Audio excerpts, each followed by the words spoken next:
نحمده ونستعينه ونؤمن به ونتوكل عليه ونعوذ بالله من شرور أنفسنا ومن سيئات أعمالنا من يهده الله فلا مضل له ومن يضلل فلا هادي له وأشهد أن لا إله إلا الله وحده لا شريك له وأشهد أن محمدا عبده ورسوله أرسله بالهدى ودين الحق ليظهره على الدين كله ولو كره المشركون. اللهم صل على محمد وعلى آل محمد كما صليت على إبراهيم وعلى آل إبراهيم إنك حميد مجيد.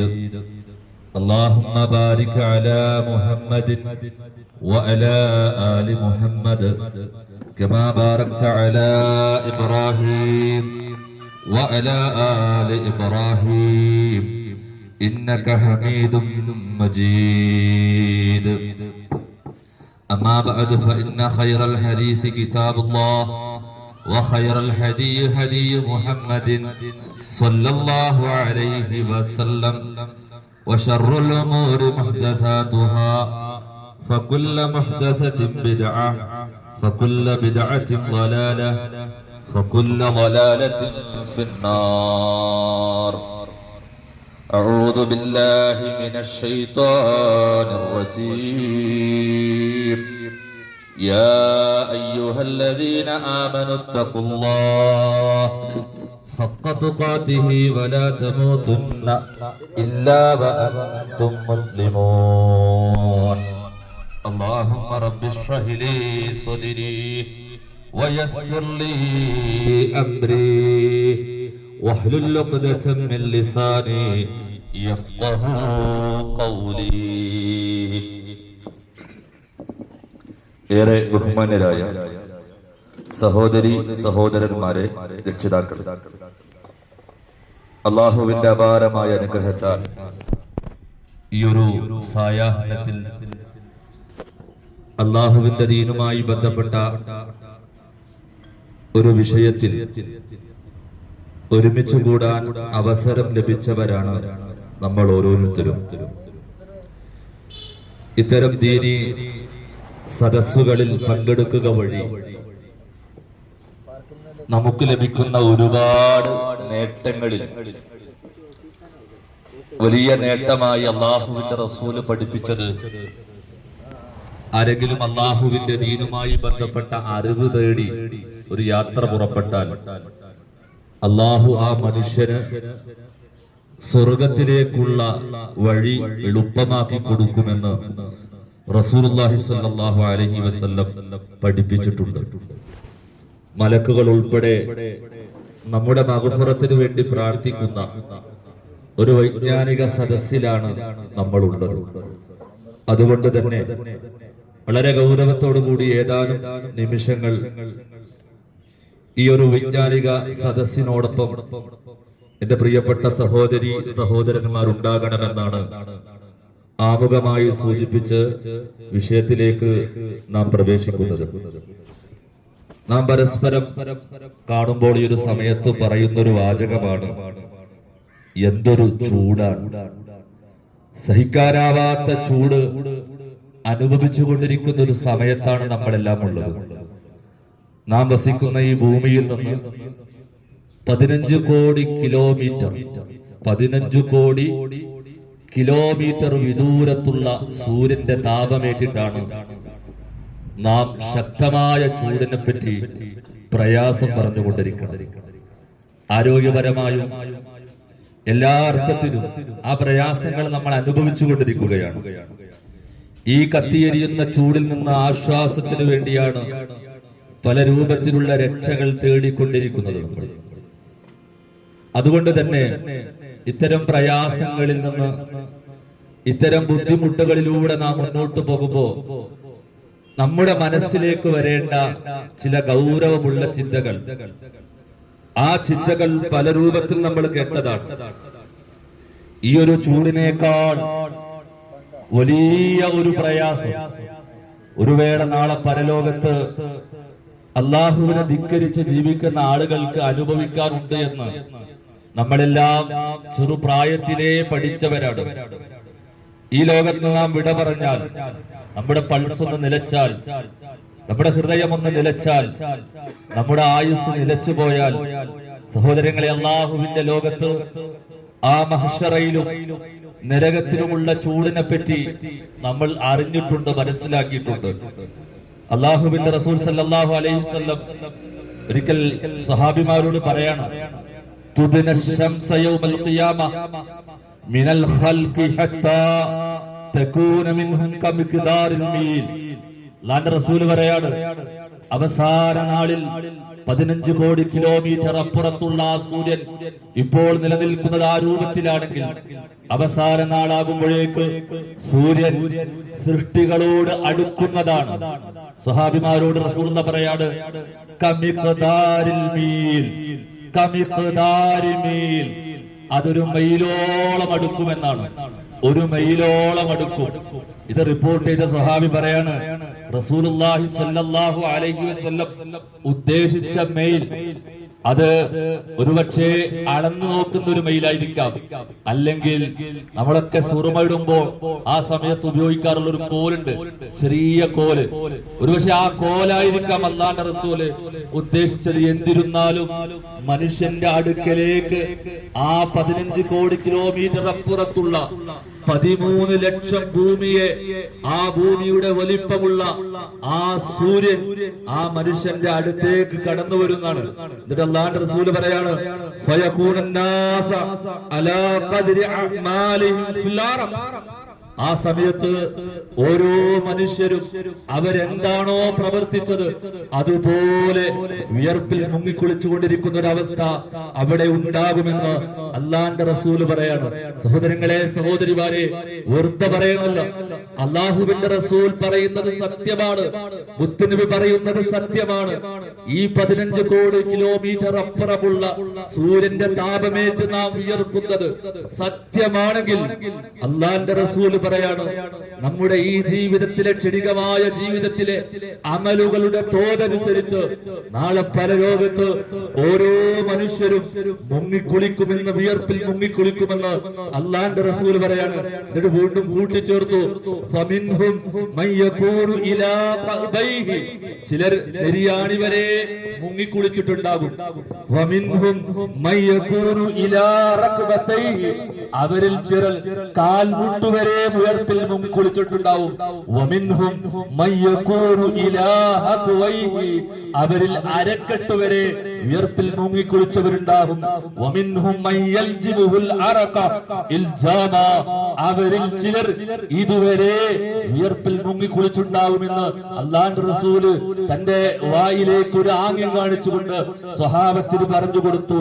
അഥവാ വായവരെ വിയർപ്പിൽ മുങ്ങിക്കുളിച്ച് മഹ്ശറയുടെ കോടതിയിൽ ഓരോ മനുഷ്യനും ഹാജരാകും.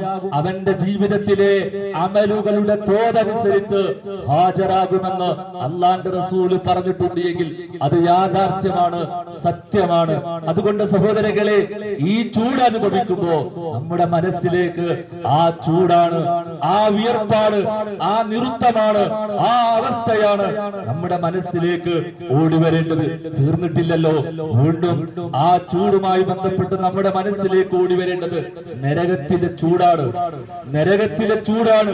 ഇവിടെയുള്ള ചൂടിനേക്കാൾ എത്രയോ വലുതാണ് നരകത്തിലെ ചൂട്. അല്ലാഹുവിന്റെ റസൂൽ പറയാണ്, ഇഷ്കത്തിന്നാറു ഇലാ റബ്ബിഹാ, നരകം തന്റെ റബ്ബിനോട് ആവലാതിപ്പെടുമെന്നാണ്. നരകം തന്റെ റബ്ബിനോട് പരാതിപ്പെടും. ഫഖാലത്തു റബ്ബി അഖ്ല ബഅ്ദി ബഅ്ദാ, എന്റെ രക്ഷിതാവേ, എന്റെ ചില ഭാഗങ്ങള് മറ്റു ചില ഭാഗത്തെ ഭക്ഷിച്ചിരിക്കുന്നു. ആ സമയത്ത് അള്ളാഹു നരകത്തിന് 2 നിശ്വാസത്തിനുള്ള അവസരം കൊടുക്കും. ഒരു നിശ്വാസം ശൈത്യകാലത്തും മറ്റൊരു നിശ്വാസം ഉഷ്ണകാലത്തും നരകം അനുഭവിക്കുമെന്നാണ്. ആ സമയത്ത് ദുനിയാവിൽ ശക്തമായ ചൂടിന് കാരണമാകുമെന്ന് വരെ അള്ളാന്റെ റസൂല് പഠിപ്പിച്ചിട്ടുണ്ട്. കാരണം ചൂടാണ് നരകത്തിലെത്തിച്ച, തീയാണ് നരകത്തിലെത്തിച്ച. ആ തീയുടെ ശക്തി, ആ ചൂടിന്റെ ശക്തി ഇതുപോലെ അള്ളാന്റെ റസൂൽ സല്ലല്ലാഹു അലൈഹി വസല്ലം സഹാബത്തിനോടൊപ്പം ഒരുമിച്ചിരിക്കുന്ന സമയത്ത് സഹാബത്തിന് പഠിപ്പിച്ചു കൊടുക്കുകയാണ്. നാറുക്കും ഹാദിഹില്ലതി യൂഖിദു ബിനു ആദമ ജുസ്അൻ മിൻ 70 ജുസ്അ മിൻ ഹർരി ജഹന്നം. കേട്ടവരാണ് നമ്മൾ, ഒരുപാട് തവണ കേട്ടവരാണ്, 1000 തവണ നമ്മൾ കേട്ടിട്ടുണ്ട്. പക്ഷേ വളരെ ഗൗരവത്തിൽ ഈ ശക്തമായ ചൂട് അനുഭവിക്കുമ്പോ എന്റെ പ്രിയപ്പെട്ടവരെ നമ്മുടെ മനസ്സിലേക്ക് കടന്നു വരേണ്ടത് ഇതിലെ ഈ ഒരു സമയത്തെ ചൂട് പോലും സഹിക്കാനാവാത്ത നമുക്ക് എങ്ങനെയാണ് അള്ളാന്റെ റസൂല് പറഞ്ഞ ഈ അളവിലെ ചൂട്, അള്ളാന്റെ റസൂല് പഠിപ്പിച്ച ഈ അളവിലെ ചൂട് നാളെ പരലോകത്ത് നരകത്തിൽ സഹിക്കാൻ കഴിയുക? അള്ളാന്റെ റസൂല് പറയാണ്, മനുഷ്യൻ ഇന്ന് അനുഭവിക്കുന്ന ചൂടിനേക്കാൾ 69 ഇരട്ടി, അഥവാ 70 ഇരട്ടി ചൂട് നാളെ പരലോകത്ത് നരകത്തിന് ചൂടിനുണ്ടാകുമെന്ന് അള്ളാന്റെ റസൂല് പറഞ്ഞപ്പോ സഹാബത്ത് ചോദിച്ചു പോയി, യാ റസൂലല്ലാഹ്, യാ റസൂലല്ലാഹ്, യാ റസൂലല്ലാഹ്, ഇൻ കാനത് ലകാഫിയ, ഇൻ കാനത് ലകാഫിയ. അല്ലാഹുവിന്റെ റസൂലേ, ഈ ചൂട് തന്നെ സഹിക്കാൻ കഴിയുന്നില്ലല്ലോ, ഈ ചൂട് തന്നെ സഹിക്കാൻ കഴിയുന്നില്ലല്ലോ. ഇതിനേക്കാൾ 69 ഇരട്ടി ചൂട് നാളെ നരകത്തിൽ സഹിക്കേണ്ടി വരുമെന്ന് അല്ലാഹുവിന്റെ റസൂല് പറഞ്ഞപ്പോ സഹാബത്ത് പേടിച്ചു പോയിട്ടുണ്ട് എങ്കിൽ, അവർ ചിന്തിച്ചിട്ടുണ്ട് എങ്കിൽ, അവർ ആലോചിച്ചിട്ടുണ്ട് എങ്കിൽ, സഹോദരങ്ങളെ, ഞാനും നിങ്ങളും ആ ചിന്തകളാണ് മനസ്സിലേക്ക് കൊണ്ടുവരേണ്ടത്. തബൂക്കിന്റെ യുദ്ധവേളയിൽ അല്ലാഹുവിന്റെ റസൂൽ എല്ലാവരെയും യുദ്ധത്തിലേക്ക് ക്ഷണിച്ചപ്പോ ചിലർ മാറി നിന്നു, ചിലർ മാറി നിന്നു. ശക്തമായ ചൂടിൽ ആ യുദ്ധത്തിന് പോകാതെ ചിലർ മാറി നിന്നപ്പോ അല്ലാഹുവിന്റെ റസൂല് വിശുദ്ധ ഖുർആനിലായ തോതി കൊടുത്തു, ഉൽനാറു ജഹന്നമ അശദ്ദു ഹർറാ, ഉൽനാറു ജഹന്നമ അശദ്ദു ഹർറാ. നബിയേ, അവരോട് പറ നബിയേ, അവരോട് പറ നബിയേ, അശദ്ദു ഹർറാ, നരകത്തിലെ തീയാണ് കഠിനമായ, സഹിക്കാനാവാത്ത, അസഹനീയമായ ശക്തമായ ചൂടാണ് അവർക്ക് നാളെ പരലോകത്ത് നരകത്തിൽ ഉണ്ടാകുക എന്ന് അവരോട് പറ നബിയേ. അതുകൊണ്ട് സഹോദരങ്ങളെ, ഇതനുഭവിക്കുമ്പോ നമ്മുടെ മനസ്സിലേക്ക് ആ ചിന്തകൾ ഗൗരവത്തോടെ കടന്നു വരുന്നുണ്ടോ? കല്ലുകൾ കത്തിക്കപ്പെടുന്ന നരകത്തിലെ തീയെക്കുറിച്ച് ചിന്തിക്കാറുണ്ടോ നമ്മള്? തലയോട്ട് ഉരിച്ചു കളയുന്ന നരകത്തിലെ തീയെ കുറിച്ച് ചിന്തിക്കാറുണ്ട് നമ്മള്? മുഖങ്ങൾ കരിച്ചു കളയുന്ന നരകാഗ്നി അവരുടെ മുഖങ്ങൾ കരിച്ചു കളയുമെന്നാണ്. ആ മുഖങ്ങൾ കരിച്ചു കളയുന്ന, ആ മുഖങ്ങൾ കരിച്ചു കളയുന്ന ആ നരകത്തിയെ കുറിച്ച് ചിന്തിക്കാറുണ്ടോ സഹോദരങ്ങളെ? ചിന്തിക്കാറുണ്ടോ സഹോദരിമാരെ? എങ്കിൽ ചിന്തിക്കേണ്ടതുണ്ട്. ഒരൽപ്പം ആശ്വാസത്തിനു വേണ്ടി അല്ലേ, ഞാനോ നിങ്ങളോ ഒന്ന് വെയിലത്ത് നിൽക്കുമ്പോ നമ്മൾ ചൂണ്ടിക്കാണിച്ചിട്ട് പറയും, മനുഷ്യ ഒന്ന് തണലിലേക്ക് മാറി നിൽക്ക്. സഹിക്കൂല, നമ്മൾ ചൂട് അനുഭവിക്കുന്നത് സഹിക്കൂല, നമ്മുടെ പ്രിയപ്പെട്ടവരും ചൂട് അനുഭവിക്കുന്നത് സഹിക്കൂല. അങ്ങനെ എല്ലാ അർത്ഥത്തിലും ഈ ദുനിയാവിൽ രക്ഷ പ്രാപിച്ച് ചൂടിൽ നിന്ന് ആശ്വാസം ലഭിച്ച് ഞാൻ നിങ്ങൾ മുന്നോട്ട് പോകുമ്പോ എന്റെ പ്രിയപ്പെട്ടവരെ ചോദിക്കും മനസ്സിനോട്, ചോദിക്കും മനസ്സിനോട്, എങ്ങനെയാണെങ്കിൽ നരകത്തിലെ ചൂടിൽ നിന്ന് രക്ഷപ്പെടാൻ എന്തുണ്ട് മാർഗം? സഹിക്കാനാവുന്നില്ല എന്ന് ദുനിയാവിലെ ചൂട് കൊണ്ട് 1000 തവണ പറഞ്ഞ നമ്മൾ നരകത്തിലെ ചൂടിൽ നിന്ന് രക്ഷപ്പെടാൻ എന്തുണ്ട് മാർഗമെന്ന് നമ്മൾ അന്വേഷിക്കുകയും അതിനനുസരിച്ച് ജീവിതത്തെ ചിട്ടപ്പെടുത്തുകയും ചെയ്യണം. അതിനുവേണ്ടി മാത്രമാണ് എന്റെ പ്രിയപ്പെട്ട സഹോദരി സഹോദരന്മാരെ ഇവിടെ അയൽക്കൂട്ടം സംഘടിപ്പിച്ചത്. അതിനുവേണ്ടി മാത്രമാണ് ഇവിടെയുള്ള ഈ സഹോദരൻ അദ്ദേഹത്തിന്റെ വീട്ടിലെ ഈ സൗകര്യം അയൽക്കൂട്ടത്തിനായി, ദീനീ പഠനത്തിനായി മാറ്റിത്തന്നത്. നരകത്തിലെ ചൂട് സഹിക്കാനാവാതെ അതിൽ നിന്ന് രക്ഷപ്പെടാൻ വേണ്ടിയാണ്. എങ്കിൽ പ്രിയപ്പെട്ടവരെ, ഗൗരവത്തിലെടുക്കേണ്ടത് ആ നരകത്തിലെ തീയിൽ നിന്ന് രക്ഷപ്പെടണോ? ഒന്നാമതായി നമ്മുടെ വിശ്വാസം ശരിയാവണം. വിശ്വാസം ശരിയാവണം. വിശ്വാസത്തിൽ ദുൽമ സംഭവിച്ചാൽ, വിശ്വാസത്തിൽ ശിർക്ക് വന്നാൽ കാലാകാലവും നരകത്തിലാണെന്നാണ് ഇസ്ലാം പഠിപ്പിക്കുന്നത്. എന്താണ് വിശ്വാസം? ഇസ്ലാമിന്റെ അടിത്തറ എന്ന് പറയുന്നത് തൗഹീദാണ്. അല്ലാഹുവിനോട് മാത്രം വിളിച്ചു പ്രാർത്ഥിക്കുക, അവനോട് മാത്രം സഹായം തേടുക, അവനെ മാത്രം നേർച്ച വഴിപാടുകൾ അർപ്പിക്കുക, അവനിൽ പരമേൽപ്പിച്ച് അങ്ങനെ ആ തൗഹീദോടുകൂടി മുന്നോട്ട് പോകലാണ് ഇസ്ലാമിലെ മുസ്ലിമിന്റെ വിശ്വാസം. നോക്കൂ, ചെറിയ പ്രായം മുതല് ഞാൻ നിങ്ങളും പ്രഖ്യാപിക്കുന്നതും കേൾക്കുന്നതും ആ ഒരു ആദർശ പ്രഖ്യാപനല്ലേ, ലാ ഇലാഹ ഇല്ലല്ലാഹ് എന്ന 1000 തവണ കുഞ്ഞുനാൾ മുതലേ കേട്ടു വളർന്നവരാണ് നമ്മൾ. എന്താണ് അതിന്റെ അർത്ഥം? ലാ ഇലാഹ ഇല്ലല്ലാഹ്, അല്ലാഹുവേ നീയല്ലാതെ ആരാധനക്കർഹനായി ആരുമില്ല, പ്രാർത്ഥിക്കാൻ നിന്നോടല്ലാത്ത വേറെ ആരോടും പ്രാർത്ഥിക്കാൻ പാടില്ല, സഹായം തേട്ടാൻ പാടില്ല, ബലമേൽപ്പിക്കാൻ പാടില്ല, നേർച്ച വഴിപാടുകൾ പാടില്ല എന്ന് ചെറിയ പ്രായം മുതൽ പ്രഖ്യാപിച്ച് മുന്നോട്ട് പോകുന്നവരല്ലേ നമ്മള്. നോക്കൂ, അത്രമാത്രം ആ വലിയ ആദർശ പ്രഖ്യാപനം നടത്തി മുന്നോട്ട് പോകുന്നവർ നമ്മൾ. അതോടൊപ്പം തന്നെ 5 വഖ്ത് നമസ്കരിക്കുമ്പോ മിനിമം 17 തവണയെങ്കിലും നെഞ്ചത്ത് കൈവച്ച് നമ്മൾ പറയണത് ഇയ്യാക നഅ്ബുദു വ ഇയ്യാക നസ്തഈൻ, ഇയ്യാക നഅ്ബുദു വ ഇയ്യാക നസ്തഈൻ. അല്ലാഹുവേ ഞാൻ നിന്നെ മാത്രമേ ആരാധിക്കുകയുള്ളൂ, നിന്നോട് മാത്രമേ സഹായം തേടുകയുള്ളൂ. ഏത് പ്രതിസന്ധിയിലും ഏത് പ്രയാസത്തിലും ഒരു ബീവിയോടും ഒരു തങ്ങളോടും ഒരു പ്രവാചകരോടും ഒരു ഔലിയായിനോടും ഒരു ശക്തിയോടും ഒരു വ്യക്തിയോടും ഏത് പ്രയാസമുണ്ടായാലും അല്ലാഹുവേ ഞാൻ ആരാധിക്കൂല, ഞാൻ പ്രാർത്ഥന നടത്തൂല, ഞാൻ സഹായതേട്ടം നടത്തൂല എന്ന് പ്രഖ്യാപിക്കുന്നവരല്ലേ നമ്മൾ. മിനിമം 17 തവണയെങ്കിലും നെഞ്ചത്ത് കൈവച്ച് പ്രഖ്യാപിക്കുന്നവരാ. അല്ലാഹുവേ നിന്നെ മാത്രമേ ഞങ്ങൾ പ്രാർത്ഥിക്കുകയുള്ളൂ, ആരാധിക്കുകയുള്ളൂ. നോക്കൂ, വിശുദ്ധ ഖുർആനിലെ 1/3 തന്നെ ആ ആദർശ പ്രഖ്യാപനമാണ്. നമ്മൾ കേട്ടിട്ടില്ലേ എത്രയോ ആയത്തുകൾ ഈ ആദർശ പ്രഖ്യാപനത്തിന്റെ ആയത്തുകളാണ് സഹോദരങ്ങളെ. വളരെ ഗൗരവത്തിൽ ഒന്നാമതായി നമ്മൾ പഠിക്കേണ്ടത്, നമ്മുടെ ജീവിതത്തിൽ അരക്കിട്ടുറപ്പിക്കേണ്ടത്, അങ്ങനെ തന്നെ മരിക്കണമെന്ന് കൊതിക്കേണ്ട ആ വിശ്വാസം വളരെ ഗൗരവത്തിൽ നമ്മൾ മനസ്സിലാക്കേണ്ടതുണ്ട്. അല്ലാഹുവിന്റെ വിശുദ്ധ ഖുർആൻ പറയാണ് വഅന്നൽ മസാജിദ ലില്ലാഹ് ഫലാ തദ്ഉ മഅല്ലാഹി അഹദാ, പള്ളികൾ അല്ലാഹുവിനുള്ളതാണ്, അതുകൊണ്ട് അവനെയല്ലാതെ വേറൊരാളെയും വിളിച്ച് പ്രാർത്ഥിക്കാൻ പാടില്ല. വീണ്ടും വിശുദ്ധ ഖുർആൻ പറയാണ് ഖുൽ ഇന്നമാ, നബിയെ പ്രഖ്യാപിക്കു നബിയെ, ഇന്നമാ അദ്ഉ റബ്ബി വലാ ഉശ്രികു ബിഹി അഹദാ വലാ ഉശ്രികു ബിഹി അഹദാ, ഞാൻ എന്റെ റബ്ബിനോട് മാത്രമേ അല്ലാഹുവിനോട് മാത്രമേ ദുആ ചെയ്യുള്ളൂ, ഞാൻ എന്റെ റബ്ബിനോട് മാത്രമേ പ്രാർത്ഥിക്കുകയുള്ളൂ, ഞാൻ എന്റെ റബ്ബിനോട് മാത്രമേ സഹായം തേടുകയുള്ളൂ എന്ന് നബിയെ പ്രഖ്യാപിക്കു, നബിയെ പ്രഖ്യാപിക്കു. വലാ ഉശ്രികു ബിഹി അഹദാ, അങ്ങനെ അല്ലാഹു അല്ലാത്തവരോട് മുഹമ്മദ് നബിയെ രക്ഷിക്കണേ, മുഹീദ്ദീൻ ഷെയ്ഖെ കാക്കണേ, ബദരീങ്ങളെ രക്ഷിക്കണേ എന്ന് പ്രാർത്ഥിച്ചാൽ വലാ ഉശ്രികു ബിഹി അഹദാ, അത് അല്ലാഹുവിൽ പങ്കു ചേർക്കലാണ്.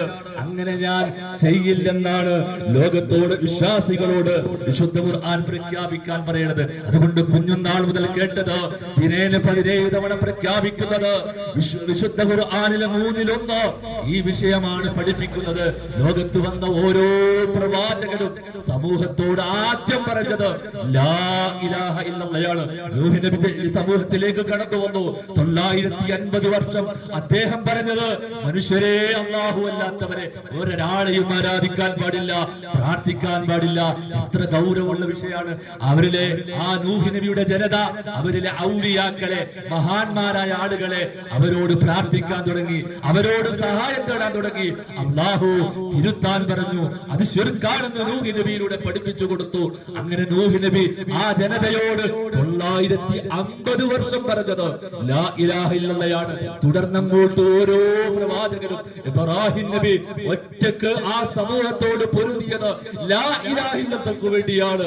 ഉപ്പയോട് പറഞ്ഞത് ഉപ്പ, ഒരു ആരാധ്യൻ മാത്രമേ ഉള്ളൂ, അവനാണ് അല്ലാഹ്, ആ അല്ലാഹുവിനോട് മാത്രമേ വിളിച്ചു തേടാൻ പാടുള്ളൂ, പ്രാർത്ഥിക്കാൻ പാടുള്ളൂ, അവനിൽ യാതൊന്നിനെയും പങ്കു ചേർക്കല്ല എന്ന് ഉപ്പയോട് പറഞ്ഞു, ആ നാട്ടിലെ ഭരണാധികാരിയോട് പറഞ്ഞു, ആ നാട്ടിലെ ജനങ്ങളോട് പറഞ്ഞു. 14-ാമത്തെ വയസ്സ് മുതൽ ഇബ്രാഹിം നബി ആ സമൂഹത്തോട് പ്രഖ്യാപിച്ചത് ലാ ഇലാഹ ഇല്ലല്ലാഹയാണ്. ഈസ നബി പറഞ്ഞത് ലാ ഇലാഹ ഇല്ലല്ലാഹയാണ്. മൂസ നബി പറഞ്ഞത് ലാ ഇലാഹ ഇല്ലല്ലാഹയാണ്. അതേപോലെ തന്നെ യാക്കൂബ് നബിയും ഇസ്മായിൽ നബിയും ഇസ്ഹാഖ് നബിയും യൂസുഫ് നബിയും എല്ലാ പ്രവാചകന്മാരും നമ്മുടെ നേതാവ് നബി മുഹമ്മദ് മുസ്തഫ സല്ലല്ലാഹു അലൈഹി വസല്ലം ലോകത്തോട് ജനങ്ങളോട് വളരെ പ്രധാനത്തോടുകൂടി പ്രഥമമായി പറഞ്ഞത് ലാ ഇലാഹ ഇല്ലല്ലാഹയാണ്. എന്തുകൊണ്ട് സഹോദരങ്ങളെ? എന്തുകൊണ്ട്? വല്ലാഹുല്ലദീ ലാ ഇലാഹ ഇല്ലാ ഹുവ ആലിമുൽ ഗൈബി വശ്ശഹാദ ഹുവർ റഹ്മാനുർ റഹീം. മനുഷ്യരെ, അവൻ മാത്രമാണ് ആരാധനക്കർഹൻ, അവൻ മാത്രമാണ് ആരാധനക്കർഹൻ. ആലിമുൽ ഗൈബി വശ്ശഹാദ, ആലിമുൽ ഗൈബി വശ്ശഹാദ, ദൃശ്യവും അദൃശ്യവും അറിയുന്നവൻ അവൻ മാത്രമാണ്. നാളെ എന്ത് സംഭവിക്കുമെന്ന് അവന് മാത്രം, അല്ലാഹു മാത്രമേ അറിയുള്ളൂ. മറ്റന്നാൾ എന്ത് സംഭവിക്കുമെന്ന്, അടുത്ത നിമിഷങ്ങളിൽ എന്ത് സംഭവിക്കുമെന്ന് ലോകത്തോട് സൃഷ്ടികൾക്കും അറിയില്ല.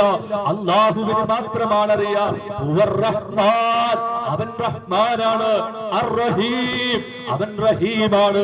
അതുകൊണ്ട് ലാ ഇലാഹ ഇല്ലല്ലാഹ്, അവനല്ലാത്ത ആരാധനക്കർഹനില്ല. വീണ്ടും പറയാണ് ഹുവല്ലാഹുല്ലദീ ലാ ഇലാഹ ഇല്ലാഹു, അവനാണ് ആരാധനക്കർഹൻ, അവൻ മാത്രമാണ് ആരാധനക്കർഹൻ. ഹുവൽ മലിക്, അവൻ രാജാധിരാജനാണ്. അൽ ഖുദ്ദൂസ് അസ്സലാമുൽ മുഅ്മിനുൽ മുഹൈമിനുൽ അസീസുൽ ജബ്ബാറുൽ മുതകബ്ബിർ, അസീസുൽ ജബ്ബാറുൽ മുതകബ്ബിർ, എല്ലാ സുരക്ഷിതനും അതുപോലെ തന്നെ അഭയം നൽകുന്നവനും മേൽനോട്ടം വഹിക്കുന്നവനും പ്രതാപിയും പരമാധികാരിയും അവൻ മാത്രമാണ്. അതുകൊണ്ട് സുബ്ഹാനല്ലാഹ് അമ്മാ യുശ്രികൂൻ, അവൻ പങ്കു ചേർക്കുന്നതിനെ തൊട്ട് എത്രയോ പരിശുദ്ധനാണ്. ഇത്ര വലിയ അല്ലാഹു, ആ അല്ലാഹുവിനെ മാത്രമാണ്, ഇത്ര വിശേഷണങ്ങളുള്ള ആ റബ്ബിനോട് മാത്രമാണ് സഹോദരങ്ങളെ നമ്മൾ പ്രാർത്ഥിക്കുന്നത്. എന്തേ ഇത്രയും മിനിറ്റെടുത്തിട്ട് ഈ ഉള്ളവൻ ഇത്ര ഗൗരവത്തിൽ ഇങ്ങനെ പറയാനുള്ള കാരണം ഒരുപക്ഷെ നമ്മൾ ചിന്തിച്ചിട്ടുണ്ടാവും. നമുക്കൊക്കെ ഇത് മനസ്സിലായതല്ലേ, പിന്നെ വീണ്ടും എന്താ ഇങ്ങനെ പറഞ്ഞുകൊണ്ടിരിക്കുന്നത്? അല്ലാഹുവിന്റെ റസൂല് ജീവിതത്തിൽ കൊണ്ടു നടന്ന ഒരു പ്രാർത്ഥന എന്തായോ? അല്ലാഹുവേ, അറിഞ്ഞും അറിയാതെയും എന്റെ ജീവിതത്തിലേക്ക് ശിർക്ക് സംഭവിക്കുന്നതിനെ തൊട്ട് നിന്നോട് കാവല് തേടുന്നു. അറിഞ്ഞും അറിയാതെയും അല്ലാഹുവേ, നിന്നോടല്ലാത്തവരോട് പ്രാർത്ഥിക്കുന്നതിനെ തൊട്ട്, തേടുന്നതിനെ തൊട്ട്, അഭയം പ്രാപിക്കുന്നതിനെ തൊട്ട്, തവക്കുലാക്കുന്നതിനെ തൊട്ട് അല്ലാഹുവേ, ഞാൻ നിന്നോട് കാവൽ തേടുന്നു എന്ന് റസൂല് പ്രാർത്ഥിച്ചിട്ടുണ്ട് എങ്കിൽ സഹോദരങ്ങളെ നമ്മൾ പേടിക്കണ്ടേ? റസൂല് പറഞ്ഞു, കറുകറുത്ത പാറയിൽ കറുകറുത്ത ഉറുമ്പ് കറുകറുത്ത കൂരിരുട്ടുള്ള രാത്രിയിൽ അരിഞ്ഞു കയറുന്നത് പോലെ നമ്മുടെ വിശ്വാസത്തിലേക്ക് ശിർക്ക് കടന്നു വരും. സഹോദരങ്ങളെ, ഇല്ലേ നമ്മുടെ സമൂഹത്തിൽ ശിർക്ക് കടന്നു വരുന്നില്ലേ? അല്ലാഹു അല്ലാത്തവരോട് പ്രാർത്ഥിക്കുന്നവരില്ലേ? ശക്തമായ മഴ പെയ്ക്കുന്നത് പോലും അല്ലാഹു അല്ലാത്തവരാണെന്ന് വിശ്വസിക്കുന്നവരില്ലേ? ലോകം നിയന്ത്രിക്കുന്നത് ഇന്നാളാണെന്ന് വിശ്വസിക്കുന്നവരും പ്രഖ്യാപിക്കുന്നവരില്ലേ? അങ്ങനെ എന്തെല്ലാം വിശ്വാസങ്ങൾ മാലമൗലീദുകളിലൂടെ കൊണ്ടു നടക്കുന്നവർ, ആ രൂപത്തിൽ മറ്റു രൂപത്തിലൊക്കെ കൊണ്ടു നടക്കുന്നവർ നമ്മുടെ മുന്നിലുണ്ട്. എന്തുകൊണ്ട് അങ്ങനെ സംഭവിക്കുന്നു? എന്തുകൊണ്ടാ അങ്ങനെ സംഭവിക്കുന്നത്? ആലോചിച്ചിട്ടുണ്ടോ നമ്മൾ? എന്തുകൊണ്ടാ അവർക്ക് അങ്ങനെ സംഭവിക്കുന്നു? അതാണ് അല്ലാഹുവിന്റെ റസൂൽ വിശുദ്ധ ഖുർആൻ ഓതിയിട്ട് മക്കയിലെ മുശ്രിക്കുകളോട് പറഞ്ഞു, വമാ ഖദറുല്ലാഹ ഹഖ്ഖ ഖദരിഹി, അവർക്ക് അല്ലാഹനെ പഠിക്കേണ്ട പോലെ, മനസ്സിലാക്കേണ്ട പോലെ അവർ മനസ്സിലാക്കിയിട്ടില്ല. മഹാനായ നൂഹ് നബി അലൈഹിസ്സലാത്തു വസ്സലാം അതേ ജനങ്ങളോട് പറഞ്ഞു, മാലകും ലാ തർജൂന ലില്ലാഹി വഖാറാ, എല്ലാ മനുഷ്യരെ, നിങ്ങൾ അല്ലാഹനെ അതിന്റേതായ ഗൗരവം അല്ലാഹു കൊടുക്കുന്നില്ലേ? അല്ലാഹനെ മനസ്സിലാക്കേണ്ടതുപോലെ മനസ്സിലാക്കുന്നില്ലേ? അല്ലാഹനെ കൃത്യമായി അറിയാത്തത് കൊണ്ടാണ് സഹോദരങ്ങളെ ജീവിതത്തിൽ ശിർക്ക് കടന്നു വരുന്നത്. ആരാണ് അല്ലാഹു? ദിനേന നമ്മൾ ഓതുന്ന ആയത്തുൽ കുർസി സഹോദരങ്ങളെ ഒരു ദിവസം മിനിമം എല്ലാ നമസ്കാര ശേഷവും നമ്മൾ ഓതുന്നുണ്ട്. രാവിലെ ഉണർന്നാൽ രാവിലെ നമ്മൾ ഓതുന്നുണ്ട്. അദ്കാർ സുബാഹിൽ ഓതുന്നുണ്ട്, അദ്കാറുൽ മസാഇൽ ഓതുന്നുണ്ട്. ഉറങ്ങാൻ ഉറങ്ങാൻ കിടക്കുമ്പോൾ പോലും നമ്മൾ ഓതുന്ന ആയത്തുൽ കുർസിയെ എന്താ അതിൽ പറയുന്നത്? നമസ്കാരം കഴിഞ്ഞിട്ട് സാന്ദർഭികമായി പറയട്ടെ, നമസ്കാരം കഴിഞ്ഞിട്ട് ആയത്തുൽ കുർസി ഓതിയാലുള്ള ഗുണമെന്താ? അള്ളാന്റെ റസൂൽ പറയാണ്, അവന് മരണം മാത്രമാണ് സ്വർഗ്ഗം നേടാൻ തടസ്സം. അത്ര വലിയ പുണ്യമുള്ള കാര്യമാണ്. നമസ്കരിച്ച വേഗം അങ്ങ് എഴുന്നേറ്റ് പോക്കല്ല, മറിച്ച് അവിടെ ചൊല്ലാനുള്ള ദിക്റുണ്ട്, അവിടെ പ്രാർത്ഥിക്കാനുള്ള പ്രാർത്ഥനയുണ്ട്. ആയത്തുൽ കുർസി പോലെയുള്ള ആയത്തുകളും അതുപോലെ ദിക്റുകളും ദുആകളും ഉണ്ട്.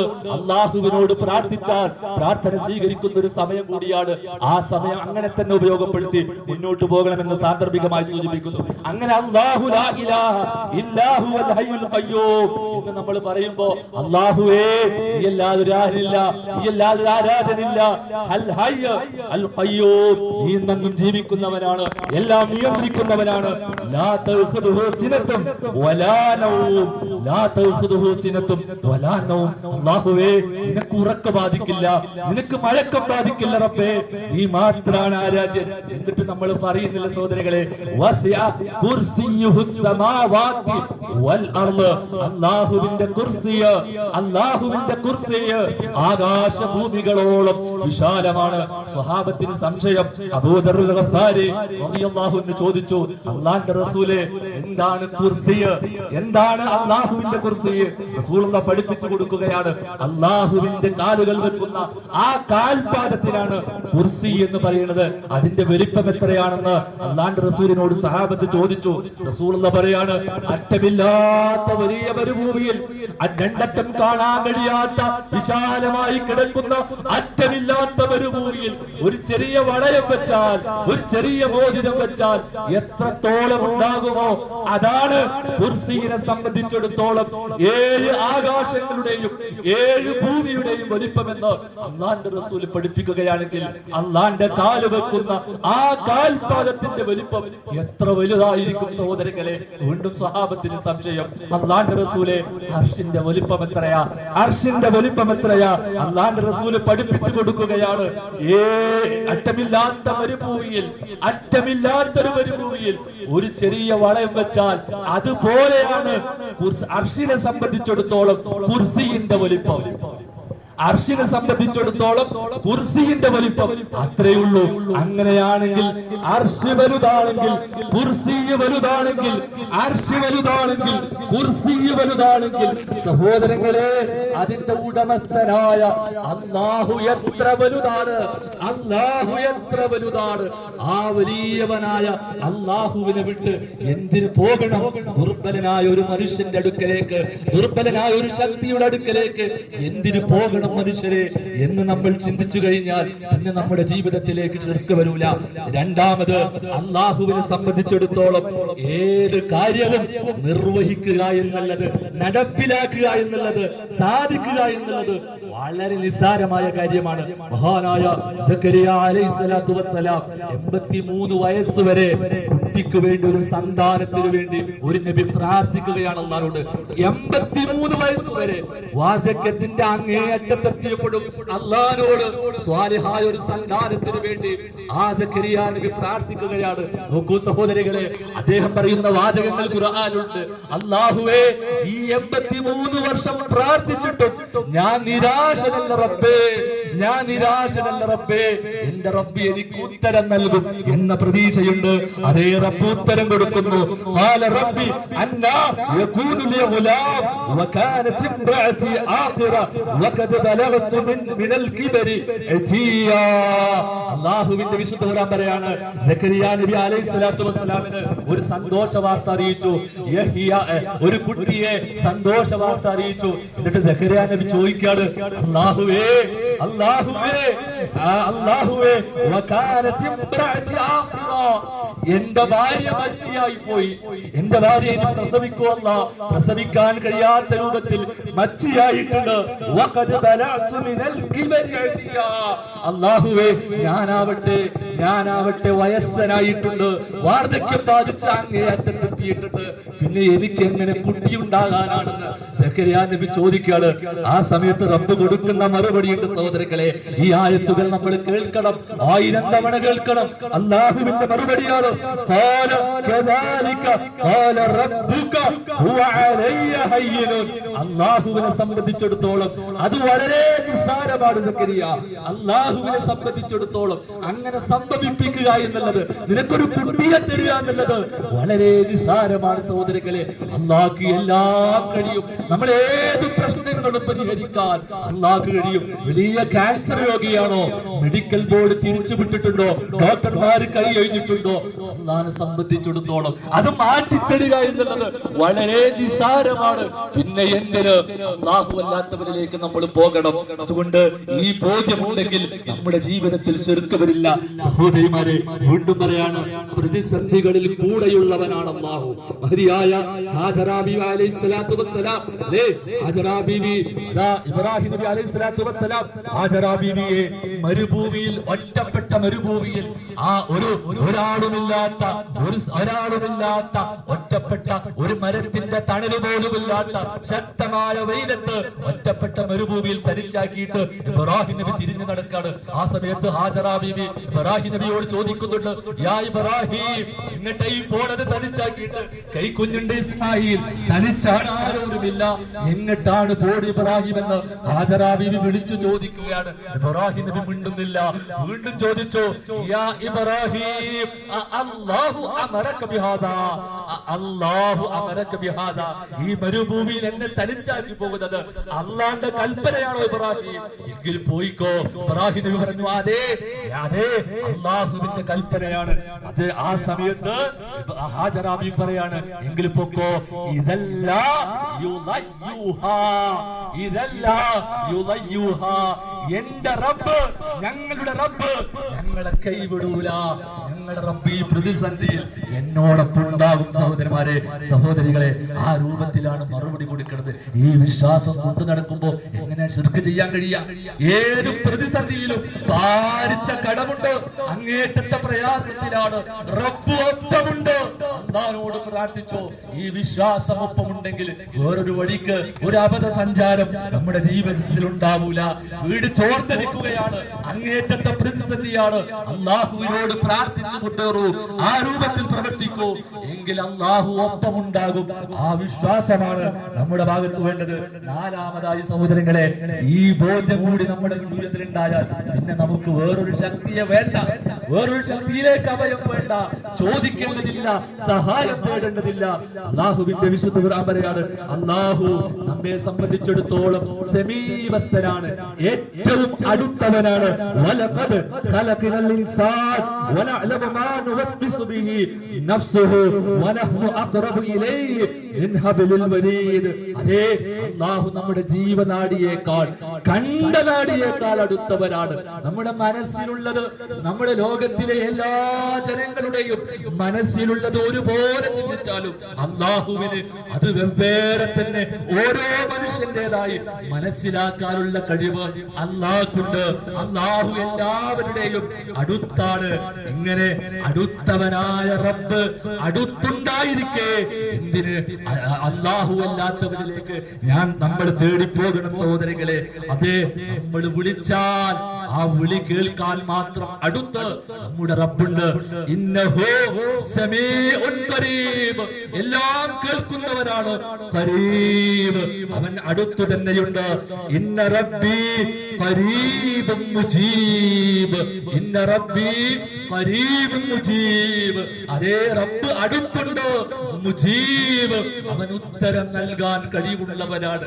ഇങ്ങനെ ഒരു വിശ്വാസം കൊണ്ട് നടക്കുമ്പോ സഹോദരങ്ങളെ, എങ്ങനെയാണ് അല്ലാഹു അല്ലാത്തവരിലേക്ക് തിരിയാൻ, അവരോട് പ്രാർത്ഥിക്കാൻ, സഹായം തേടാൻ നമുക്ക് സാധിക്കുക? എന്നാൽ മനുഷ്യർ ദുർബലരായ, അല്ലാഹു അല്ലാത്ത ദുർബലരായ ആളുകളിലേക്കാണ് മനുഷ്യന്മാര് പോയിക്കൊണ്ടിരിക്കുന്നത്. ഒന്നും ചെയ്യാൻ കഴിയാത്ത ദുർബലരായ ആളുകളിലേക്ക് പോവാണ്. അപ്പോഴും ഖുർആൻ പറയാണ് ഇൻ തദഊഹും ലാ യസ്മഊ ദുആഉകും വലൗ സമിഉ മസ്തജാബൂ ലക്കും. നിങ്ങൾ അവരെ വിളിച്ചാൽ നിങ്ങളുടെ പ്രാർത്ഥന അവര് കേൾക്കൂല. ഇനി കേട്ടാൽ തന്നെ അവർ ഉത്തരം തരൂല. എന്നാൽ അല്ലാഹു ഇന്നഹു സമീഉ ഖരീബ്, അല്ലാഹു കേൾക്കുന്നവനാണ്, ഏറ്റവും അടുത്തുള്ളവനാണ്. ഇന്നഹു ഖരീബും മുജീബ്, അല്ലാഹു അടുത്തുള്ളവനാണ്, ഉത്തരം ചെയ്യാൻ കഴിവുള്ളവനാണ്. യാ അല്ലാഹ് എന്ന് വിളിച്ചാൽ കേൾക്കുന്നവനാണ്, ഉത്തരം ചെയ്യാൻ കഴിവുള്ളവനാണ്. അതാണല്ലോ അല്ലാഹുവിന്റെ റസൂലിനോട് വിശുദ്ധ ഖുർആനിലൂടെ അല്ലാഹ് പറയാണ് വഇദാ സഅലക ഇബാദി, ഓ നബിയേ എന്റെ അടിമകൾ എന്നെപ്പറ്റി താങ്കളോട് ചോദിച്ചാൽ അവരോട് പറഞ്ഞു കൊടുക്ക് നബിയേ ഫഇന്നീ ഖരീബ്, ഞാൻ അവർക്ക് ഏറ്റവും അടുത്തവനാണെന്ന് പറഞ്ഞു കൊടുക്ക് നബിയേ. ഉജീബു ദഅവത്തൻ ദാഇ ഇദാ ദഅാനി, പ്രാർത്ഥിക്കുന്നവൻ എന്നെ വിളിച്ച് പ്രാർത്ഥിക്കട്ടെ എന്ന് അവരോട് പറഞ്ഞു കൊടുക്ക് നബിയേ. അത്രമാത്രം അടുത്തുള്ളവനാണ്, ഉന്നതനാണ്, എല്ലാറ്റിനും കഴിവുള്ളവനാണ് നമ്മുടെ റബ്ബ് എന്ന ബോധ്യം നമുക്കുണ്ട് എങ്കിൽ സഹോദരങ്ങളെ നമ്മുടെ ജീവിതത്തിൽ ശിർക്ക് സംഭവിക്കൂല. ഇനി ശിർക്ക് സംഭവിച്ചാലോ ഇന്നഹു മൻ യുശ്രിക് ബില്ലാഹ് ഫഖദ് ഹറമല്ലാഹു അലൈഹിൽ ജന്ന വമവാഹുൻ നാർ. 1000 തവണ കേൾക്കുന്ന വാചകാണ്. ആ ശിർക്ക് ജീവിതത്തിൽ സംഭവിച്ചിട്ടാണ് ഈ ലോകത്ത് വിട പറഞ്ഞാൽ സഹോദരങ്ങളെ ഒരിക്കലും സ്വർഗത്ത് പോവില്ല, ഒരിക്കലും സ്വർഗത്ത് പോവില്ല. ഹറമല്ലാഹു അലൈഹിൽ ജന്ന, അവർക്ക് സ്വർഗം നിഷിദ്ധമാണ്. ഒരു മിനിറ്റ് പോലും നിൽക്കാൻ കഴിയാത്ത നമുക്ക് എത്ര കാല നരകത്തിൽ ആ ചൂട് സഹിച്ചിട്ട് നിൽക്കാൻ കഴിയാ? ഒരിക്കലും അവർക്ക് അല്ലാഹു അല്ലാത്തവരെ ബദരീങ്ങളെ വിളിച്ചവർക്ക്, അങ്ങനെ വിളിച്ചിട്ട് പൊറുക്കാതെ ഈ ലോകത്ത് വിട പറഞ്ഞവർക്ക് സ്വർഗമില്ല എന്നുള്ളതാണ്. അല്ലാഹുവിന്റെ റസൂൽ പറയാണ് മൻ മാത യുശ്രിക് ബില്ലാഹ് ശൈഅൻ ദഖലൻ നാർ. ആരെങ്കിലും ശിർക്ക് വെച്ച് ഈ ലോകത്തോട് വിട പറഞ്ഞാൽ, അല്ലാഹുവിൽ പങ്കു ചേർത്ത് ഈ ലോകത്തോട് വിട പറഞ്ഞാൽ ദഖലൻ നാർ, അവൻ നരകത്തിൽ പ്രവേശിച്ചു. ചൂടിനെ പറ്റി പറഞ്ഞതും അതുമായി ബന്ധപ്പെട്ട ആമുഖത്തിൽ പറഞ്ഞതും ഈ സമയത്ത് നമ്മുടെ മനസ്സിലേക്ക് വരണം സഹോദരങ്ങളെ. ആ ശിർക്കെങ്ങാനും നമ്മുടെ ജീവിതത്തിൽ ബാധിച്ചാൽ എപ്പോഴാ നമുക്ക് നരകത്തിൽ ആശ്വാസം കിട്ടുക? എപ്പോഴാ നമുക്ക് നരകത്തിൽ ആശ്വാസം കിട്ടുക? എത്ര ഗൗരവത്തോടെ ഞാനും നിങ്ങളും ചിന്തിക്കേണ്ടതുണ്ട്. അത് മാത്രല്ല സഹോദരങ്ങളെ, നമ്മുടെ പാപങ്ങളൊന്നും അല്ലാഹു പൊറുക്കൂല. ഇന്നല്ലാഹ ലാ യഗ്ഫിറു അൻ യുശ്റക ബിഹി വയഗ്ഫിറു മാ ദൂന ദാലിക ലിമൻ യശാ. അല്ലാഹു എല്ലാം പൊറുക്കും, എല്ലാം പൊറുക്കും. പക്ഷേ അല്ലാഹുവിൽ പങ്കു ചേർത്ത ആ രൂപത്തിലാണോ മരണപ്പെടുന്നത്? റബ്ബ് പൊറുക്കൂല. എത്ര ഗൗരവമുള്ള വിഷയമാണ്. അല്ലാഹുവിന്റെ റസൂൽ പറയാണ് യാ ഇബ്ന ആദം ഇന്നക ലൗ അതൈതനി ബിഖുറാബിൽ അർളി ഖതായ. അല്ലാഹുവിന്റെ റസൂൽ പറയാണ് മനുഷ്യ, നീ ഭൂമി മുഴുവൻ തിന്മ ചെയ്തിട്ട് എന്റെ റബ്ബിന്റെ അടുക്കലേക്ക് എത്തി. ഭൂമി മുഴുവൻ തിന്മ ചെയ്തിട്ട് അല്ലാഹുവിന്റെ അടുക്കലെത്തി. സുമ്മ ലഖീതനി ലാ തുശ്രിക് ബി ശൈഅ. നീ അല്ലാഹുവിനെ കണ്ടുമുട്ടുന്നത് ശിർക്ക് ചെയ്യാതെയാണ്. പക്ഷേ സകലവാർ തിന്മകളും നീ ചെയ്തിട്ടുണ്ട്, ശിർക്ക് ചെയ്യാതെയാണ് നീ നിന്റെ റബ്ബിനെ കണ്ടുമുട്ടുന്നതെങ്കിൽ അല്ലാഹു പറയാണ് ഞാൻ ആ മനുഷ്യന് പാപം പുറത്തു കൊടുത്ത് അവനിലേക്ക് ഞാൻ എടുക്കും. എങ്ങനെ? ശിർക്ക് ചെയ്യാതെ സകലമാന തിന്മകൾ ചെയ്ത്, തിന്മകൾ ചെയ്യാനുള്ള ലൈസൻസ് അല്ല ശിർക്കിന്റെ ഗൗരവ പറയണത്.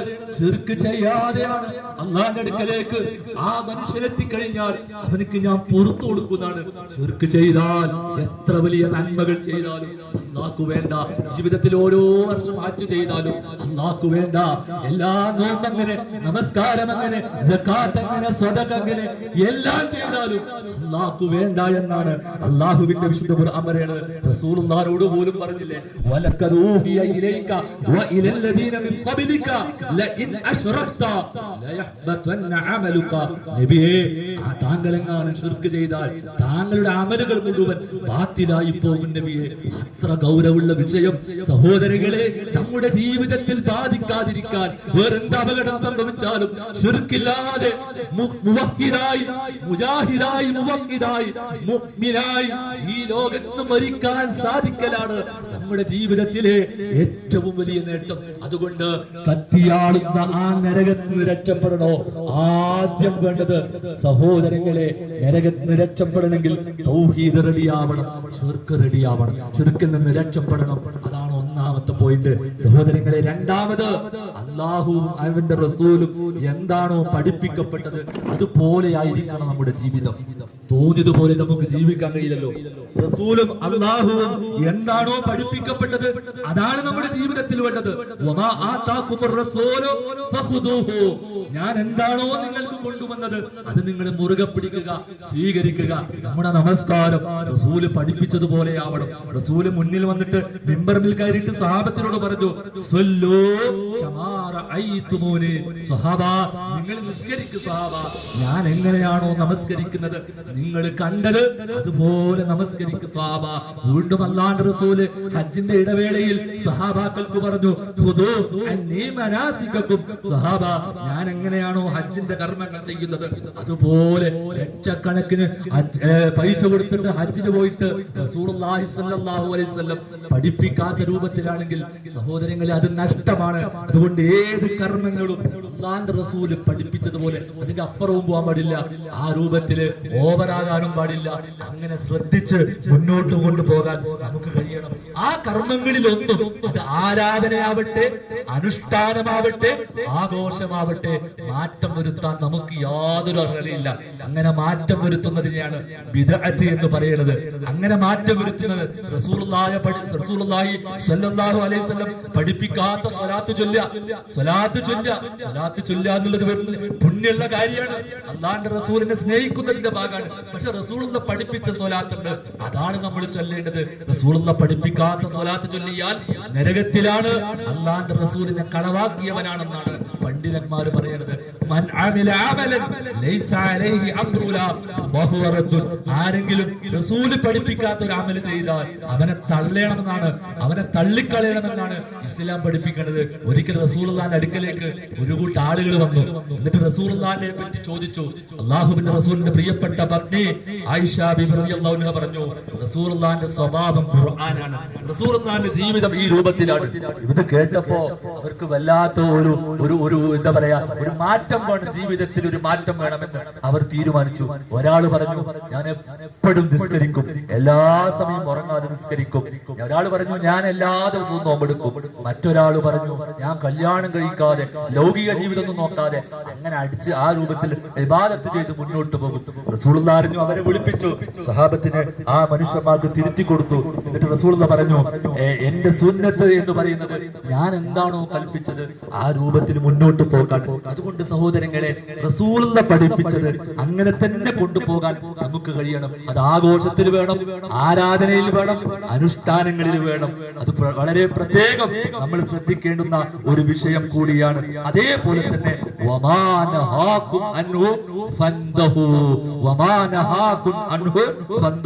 അല്ലാഹുവിന്റെ റസൂല് എന്താണോ നിഷിദ്ധമാക്കിയത് അത് നമ്മുടെ ജീവിതത്തിൽ ഉണ്ടാവാൻ പാടില്ല.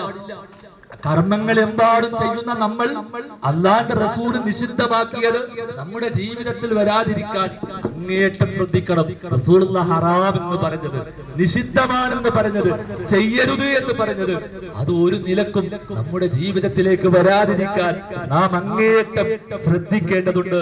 അല്ലാഹുവിന്റെ റസൂൽ സല്ലല്ലാഹു അലൈഹി വസല്ലം വളരെ ഗൗരവത്തിൽ ഒരു ഹദീസ് റസൂലുള്ളാഹിൽ നിന്ന് റിപ്പോർട്ട് ചെയ്യാണ്. ഒരിക്കൽ സൗബാൻ റളിയല്ലാഹു അൻഹു പറയാണ്, അല്ലാഹുവിന്റെ റസൂൽ സല്ലല്ലാഹു അലൈഹി വസല്ലം പറഞ്ഞു, ഒരു കൂട്ടം ആളുകള് നാളെ പരലോകത്ത് വരും. ഖിയാമത്ത് നാളിൽ അള്ളാഹുവിന്റെ അടുക്കലേക്ക് ഒരു കൂട്ടം ആളുകൾ വരും. അവരുടെ കയ്യിൽ കുറെ നന്മകൾ ഉണ്ടാവും. ഒരുപാട് ഹജ്ജ് ചെയ്തിട്ടുണ്ടാവും, സ്വതക്ക ചെയ്തിട്ടുണ്ടാവും, സക്കാത്തൊക്കെ കൃത്യമായി കൊടുത്തിട്ടുണ്ടാവും, നമസ്കാരമൊക്കെ കൃത്യമായി നിസ്കരിച്ചിട്ടുണ്ടാവും. അങ്ങനെ ആ രൂപത്തിലുള്ള കുറെ ആളുകൾ നാളെ പരലോകത്ത് വരും. എന്നിട്ടോ അവരുടെ അമലുകളൊക്കെ അള്ളാഹു ധൂളികളാക്കി പറപ്പിച്ചു കളയും. ഒന്നും അള്ളാഹു വേണ്ട, അള്ളാഹു സ്വീകരിക്കാതെ ധൂളികളാക്കി പറപ്പിച്ചു കളയും. സ്വഹാബത്തിന് വല്ലാത്തൊരു സങ്കടം അല്ലാഹുവിന്റെ റസൂലേ, ആരാണവർ? സിബ്ബുൽ ലനാ യാ റസൂലല്ലാഹ്, ജല്ലിഹിം ലനാ യാ റസൂലല്ലാഹ്. അവരെ പറ്റി ഒന്ന് പറഞ്ഞു താ റസൂലേ. അവരിൽ പെടാതിരിക്കാനാണ്, ആ സ്വഭാവം പേറാതിരിക്കാനാണ്, അത് കൊണ്ടു നടക്കാതിരിക്കാനാണ്. ഒന്ന് പറഞ്ഞു താ റസൂലേ എന്ന് അല്ലാഹുവിന്റെ റസൂൽ പറയാണ്. എന്നിട്ട് അല്ലാഹുവിന്റെ റസൂൽ പറഞ്ഞു, ഖാല അമാ ഇന്നഹും ഇഖ്വാനുക്കും, അവർ നിങ്ങളുടെ സഹോദരങ്ങളാണ്, അവർ നിങ്ങളുടെ സഹോദരങ്ങളാണ്. വമിൻ ജിൽദതിക്കും, അവർ നിങ്ങളുടെ വർഗത്തിൽപ്പെട്ടവരാണ്, മുസ്ലിമീങ്ങളാണ്. അവർ എല്ലാ നന്മകളും ചേർന്നവരാണ്, ചെയ്തവരാണ്, നിങ്ങളുടെ സഹോദരങ്ങളാണ്. എത്രത്തോളം എന്ന് വെച്ചാല് വയഖുദൂന മിനൽ ലൈലി കമാ തഖുദൂൻ, അവർ രാത്രിയിൽ എഴുന്നേറ്റ് നിന്ന് നമസ്കരിക്കുന്നവരാണ്, തഹജ്ജുദ് നമസ്കരിക്കുന്നവരാണ്. അങ്ങനെ എല്ലാ അമലുകളും അവർ ചെയ്യും. പക്ഷേ അവരുടെ തഹജ്ജുദ് അല്ലാഹു വേണ്ട, അവരുടെ സക്കാത്തും സ്വതക്കയും നമസ്കാരവും ഒന്നും അല്ലാഹു വേണ്ട. അല്ലാഹു അത് ധൂളികളാക്കി പറപ്പിച്ചു കളയും. എന്തേ കാരണം? വലാകിന്നഹും അഖ്വാമുൻ ഇദാ ഖലൗ ബിമഹാരിമില്ലാഹ് ഇൻതഹഖൂഹാ, അല്ലാഹുവിന്റെ റസൂൽ നിഷേധിച്ച ഹറാമുകൾ, നിഷിദ്ധങ്ങൾ കൊണ്ട് നടക്കുന്നവരാണ് അവർ. എല്ലാ അമലും ചെയ്യുന്നുണ്ട്, സക്കാത്തൊക്കെ കൊടുക്കുന്നുണ്ട്, നിസ്കാരമൊക്കെ കൃത്യമാണ്. പക്ഷേ അവരുടെ ജീവിതത്തിൽ റസൂലുള്ള വിരോധിച്ച ഹറാമുകളുണ്ട്. ആ ചെയ്യുന്ന ഹറാമുകൾ, അതുകൊണ്ട് അവരുടെ നന്മകൾ അല്ലാഹു വേണ്ട. സഹോദരങ്ങളെ, എത്ര വലിയ ഗൗരവമുള്ള വിഷയമാണ്. കുറെ നന്മകൾ ചെയ്തിട്ട് അതൊന്നും അല്ലാഹു, നമ്മള് രാവിലെ പണിയെടുത്തിട്ട് വൈകുന്നേരം മുതലാളി കയ്യിൽ നിന്ന് കൂലി വാങ്ങാൻ വേണ്ടി മുതലാളി മുന്നിലെത്തിയിട്ട് കൂലി തരാതെ ആട്ടിപ്പായിച്ചാല്, ഒരു ദിവസം ആട്ടിപ്പായിച്ചാല് എത്ര വലിയ സങ്കടമായിരിക്കും സഹോദരങ്ങളെ. 63 വർഷം ജീവിച്ചിട്ട് 63 ദിവസവും കൃത്യമായി നമസ്കരിച്ച് അങ്ങനെ മുന്നോട്ട് പോയ ആളുകൾ, അവരുടെ അമലുകളൊന്നും അല്ലാഹു വേണ്ടാന്ന് പറയുമ്പോ എത്ര വലിയ ഗൗരവമുള്ള വിഷയമാണ്. അതുകൊണ്ട് എന്തേ കാരണം? അവർ ഹറാം ചെയ്യുന്നവരാണ്, നിഷിദ്ധങ്ങൾ കൊണ്ടു നടക്കുന്നവരാണ്. എന്തേ സഹോദരങ്ങളെ, ഇത്ര ചെറിയ ഹറാമ് പോലും ഗൗരവത്തിൽ നമ്മൾ കൊണ്ടു നടക്കേണ്ടതുണ്ട്. നോക്കൂ, അങ്ങനെയാണെങ്കിൽ ഉമ്മയെ വ്യഭിചരിക്കുന്നതിന് സമാനമായ പലിശ കൊണ്ടു നടന്നാൽ എന്തായിരിക്കും നമ്മുടെ അവസ്ഥ? ഉമ്മയെ വ്യഭിചരിക്കുന്നതിന് സമാനമാണ് പലിശ. ആ പലിശ നമ്മൾ കൊണ്ടു നടന്നാൽ നാളെ പരലോകത്ത് നമ്മുടെ അമൽ അല്ലാഹു വേണോ?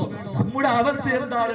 കുടുംബ സംവിധാനത്തെ ശിഥിലമാക്കുന്ന ഹറാമുകൾ, അവിഹിതങ്ങൾ, വേണ്ടാത്തരങ്ങൾ, വൃത്തികേടുകൾ, പ്രണയങ്ങൾ, അതുപോലെയുള്ള വേണ്ടാത്തരങ്ങൾ കൊണ്ടു നടക്കുന്നവരെ നാളെ പരലോകത്ത് നിങ്ങളുടെ ഒരു അമലും അല്ലാഹു വേണ്ട. എത്രയെത്ര സ്ത്രീകളാണ്, സഹോദരിമാരാണ്, സഹോദരന്മാരാണ്, ഭാര്യ ഉണ്ടായിരിക്കെ അവിഹിതങ്ങൾ കൊണ്ടു നടക്കുന്നത്, ഭർത്താവ് ഉണ്ടായിരിക്കെ അവിഹിതങ്ങൾ കൊണ്ടു നടക്കുന്നത്, ഉപ്പയും ഉമ്മയും അറിയാതെ മക്കൾ അവിഹിതങ്ങൾ കൊണ്ടു നടക്കുന്നു. ഇവരുടെ അമലുകളൊന്നും അല്ലാഹു വേണ്ട. അവർ നാളെ പരലോകത്ത് അങ്ങേയറ്റം ശിക്ഷിക്കപ്പെടുമെന്നാണ്. അതേപോലെ തന്നെ അല്ലാഹുവിന്റെ റസൂൽ പറയാണ്, സ്വർഗ്ഗത്തിൽ നിന്ന് വഴിദൂരം അകറ്റപ്പെടുന്ന ഇസ്ലാമികമല്ലാത്ത വേഷം ധരിച്ചവൻ, അത് ഹറാം ചെയ്തവൻ, അവളുടെ അമലുകളും അല്ലാഹു വേണ്ട.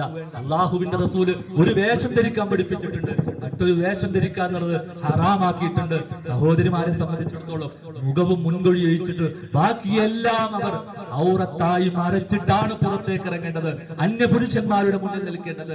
അങ്ങനെ നിൽക്കുന്നതിനപ്പുറത്ത് ഇസ്ലാമികമല്ലാത്തൊരു വേഷം ധരിച്ചാണ് നടക്കുന്നതെങ്കിൽ അല്ലാഹുവിന്റെ റസൂൽ പറഞ്ഞല്ലോ, അവർ സ്വർഗ്ഗത്തിൽ പ്രവേശിക്കൂല. അവിടെ അല്ലാഹുവിന്റെ റസൂൽ നിർത്തിയിട്ടില്ല,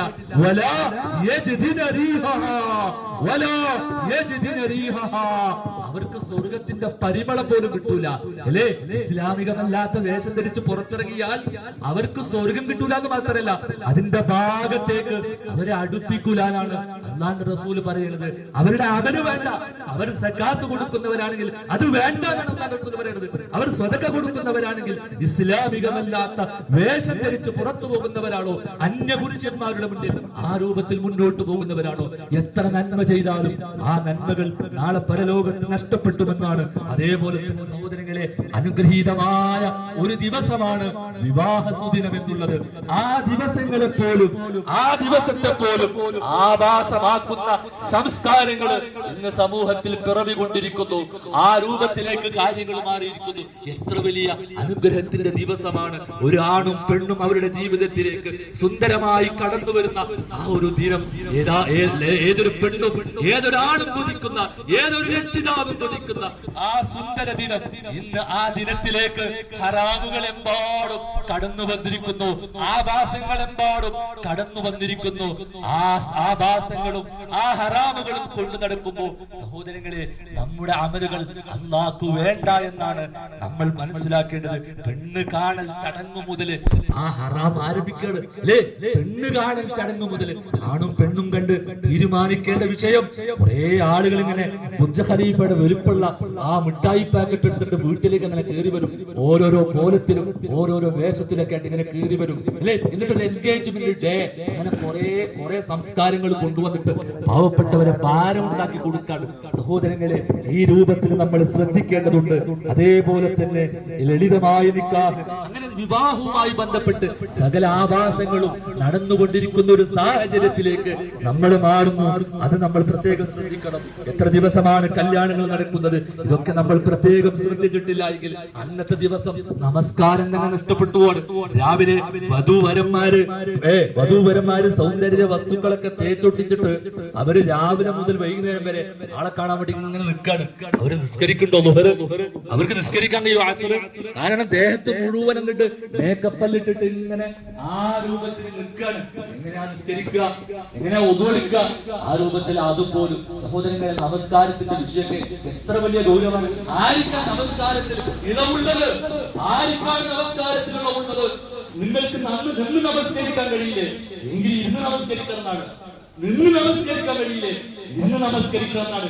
ഇരുന്ന് നമസ്കരിക്കാൻ കഴിയില്ലേ കിടന്ന് നമസ്കരിക്കണമെന്നാണ്. കിടന്ന് നമസ്കരിക്കാൻ കഴിയില്ലേ കണ്ണുകൊണ്ട് നമസ്കരിക്കണം. കണ്ണുകൊണ്ട് കഴിയില്ലേ മനസ്സുകൊണ്ട്. ഏതൊരു രോഗിക്കാനുള്ളത്, ഏതൊരു മനുഷ്യനാണുള്ളത് അല്ലെ? അല്ലാതെ റസൂലിന്റെ അടുക്കലേക്ക് കണ്ണു കാണാത്ത സഹാബി വന്നിട്ട് ഇളവ് ചോദിച്ചപ്പോൾ ഇളവ് കൊടുത്തിട്ടില്ല. യുദ്ധത്തിന്റെ സന്ദർഭത്തിൽ ഇളവ് കൊടുത്തിട്ടില്ല. അല്ലാതെ റസൂല് അന്ത്യനാളിന് അങ്ങേറ്റം അല്ലാതെ റസൂലിന്റെ അവസാന നിമിഷത്തിൽ ആ പ്രയാസം സഹിച്ചുകൊണ്ടിരിക്കുന്ന ആ ഒരു നിമിഷത്തിൽ ബോധരഹിതനായി നിൽക്കുന്ന സമയത്ത് പോലും ഇടക്ക് ബോധം വന്നാൽ റസൂലിനെ ചോദിക്കുന്നത് നമസ്കാരം എന്തായി? എന്റെ സ്വഹാബത്ത് നമസ്കരിച്ചോ? എന്റെ സ്വഹാബത്ത് നമസ്കരിച്ചോ? അത്രമാത്രം ഗൗരവമുള്ള വിഷയം. ആ വിഷയമാണ് അങ്ങേറ്റം നന്ദി കാണിക്കേണ്ട ഒരു സമയത്ത്, സുജൂദിൽ വീണ് റബ്ബിനോട് നന്ദി കാണിക്കേണ്ട സമയത്ത്, ആ ദിവസം എല്ലാ സൗന്ദര്യ വസ്തുക്കളും തേച്ചൊട്ടിച്ചിട്ട് വധൂവരന്മാരും അവരുടെ കുടുംബക്കാരും ഒക്കെ നമസ്കാരം കിട്ട് ഒഴിവാക്കുന്ന സന്ദർഭം. ഈ നന്ദികളെല്ലാം കാണിച്ചാൽ സഹോദരങ്ങളെ, പരലോകത്തെ എങ്ങനെ രക്ഷപ്പെടാനാണ്, ആ ചൂടിൽ നിന്ന് എങ്ങനെ രക്ഷപ്പെടാനാണ് എന്ന് നമ്മൾ വളരെ ഗൗരവത്തിൽ ഓർക്കേണ്ടതുണ്ട്. അതുകൊണ്ട് അവസാനിപ്പിക്കും മുമ്പ് ഈ കാര്യങ്ങൾ അങ്ങേയറ്റം ശ്രദ്ധിക്കുന്നതോടൊപ്പം തന്നെ നമ്മുടെ കുടുംബത്തിന്റെ കാര്യവും നമ്മൾ അങ്ങേയറ്റം ശ്രദ്ധിക്കണം. ആധുനിക ലോകത്ത് കുടുംബങ്ങളെല്ലാം ഇങ്ങനെ ചിന്നിച്ചിതറിക്കൊണ്ടിരിക്കുകയാണ്. ഭാര്യാഭർത്ത ബന്ധം ശിഥിലമായി കൊണ്ടിരിക്കുന്നു. മക്കളും പിതാക്കളും തമ്മിലുള്ള ബന്ധം ശിഥിലമായി കൊണ്ടിരിക്കുന്നു. ആ രൂപത്തിലേക്ക് കാര്യങ്ങൾ മാറിക്കൊണ്ടിരിക്കുന്നു. ഉപ്പയെ അനുസരിക്കാത്ത മക്കള്, ഉമ്മയെ അനുസരിക്കാത്ത മക്കള്, ഭർത്താവിനെ അനുസരിക്കാത്ത ഭാര്യയെ നോക്കാത്ത ഭർത്താക്കന്മാർ, ആ രൂപത്തിലേക്ക് കാര്യങ്ങൾ പോയിക്കൊണ്ടിരിക്കുന്നു. ഇവിടെ ശിഥിലമാകാതെ നമ്മുടെ കുടുംബ സംവിധാനത്തെ മുന്നോട്ട് കൊണ്ടുപോകാൻ നമുക്ക് സാധിക്കണം. ഈ കുടുംബനാഥന്മാർക്ക് ഒരു ഉത്തരവാദിത്വമുണ്ട്. എന്താണ് ആ ഉത്തരവാദിത്വം? പറഞ്ഞില്ലേ,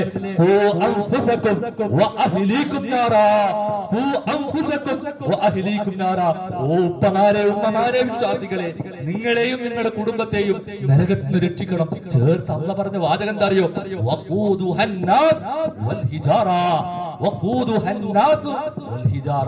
അവിടെ കത്തിക്കപ്പെടുന്നത് കല്ലുകളാണ്, അവിടെ കത്തിക്കപ്പെടുന്നത് മനുഷ്യരാണ്. നരകത്തിൽ നിന്ന് കുടുംബക്കാരെ, ഉപ്പമാരെ, ഉമ്മമാരെ, നിങ്ങളെയും നിങ്ങളുടെ കുടുംബക്കാരെയും നിങ്ങൾ രക്ഷപ്പെടുത്തണം എന്നാണ് ആഗ്രഹിക്കോ നമ്മള്? നമ്മുടെ പൊന്നുമോള്, കരളിന്റെ കഷ്ണമായ പൊന്നുമോള് നരകത്തിന്റെ വിറകാകുന്നത് നമ്മൾ ആഗ്രഹിക്കോ? നമ്മുടെ പിതാവ്, നമ്മുടെ ഭർത്താവ്, നമ്മുടെ ഭാര്യ നരകത്തിന്റെ വിറകാകുന്നത് നമ്മൾ ആഗ്രഹിക്കോ? സഹോദരങ്ങളെ, ഒരിക്കലുമില്ല. നമ്മൾ ആഗ്രഹിക്കോ നരകത്തിൽ പോകാൻ? ഒരിക്കലുമില്ല. എങ്കിൽ അല്ലാഹ് പറയാണ്, നിങ്ങൾ നരകത്തെക്കുറിച്ച് നിങ്ങളുടെ ശരീരത്തെയും നിങ്ങളെയും നിങ്ങളുടെ മക്കളെയും നിങ്ങളുടെ കുടുംബത്തെയും കാത്തുരക്ഷിക്കണം. അതുകൊണ്ടാണ് അല്ലാഹുവിന്റെ റസൂൽ പറയുന്നത്, പുരുഷന്മാരെ, നിങ്ങൾ നിങ്ങളുടെ വീട്ടിലുള്ള ആളുകളുടെ ഉത്തരവാദിത്തമുള്ളവരാണ്, അമാനത്തുള്ളവരാണ്. ആ കീഴിലുള്ള ആളുകളെ പറ്റി നിങ്ങളോട് ചോദിക്കും. സ്ത്രീകളെ, നിങ്ങൾ നിങ്ങളുടെ ഭർത്താവിന്റെ വീട്ടിലെ ഉത്തരവാദിത്തമുള്ളവരാണ്. അവിടെയുള്ളവരെ പറ്റി നിങ്ങളോട് നിങ്ങളുടെ മക്കളെ പറ്റിയിട്ട് നാളെ പരലോകത്ത് ചോദിക്കും.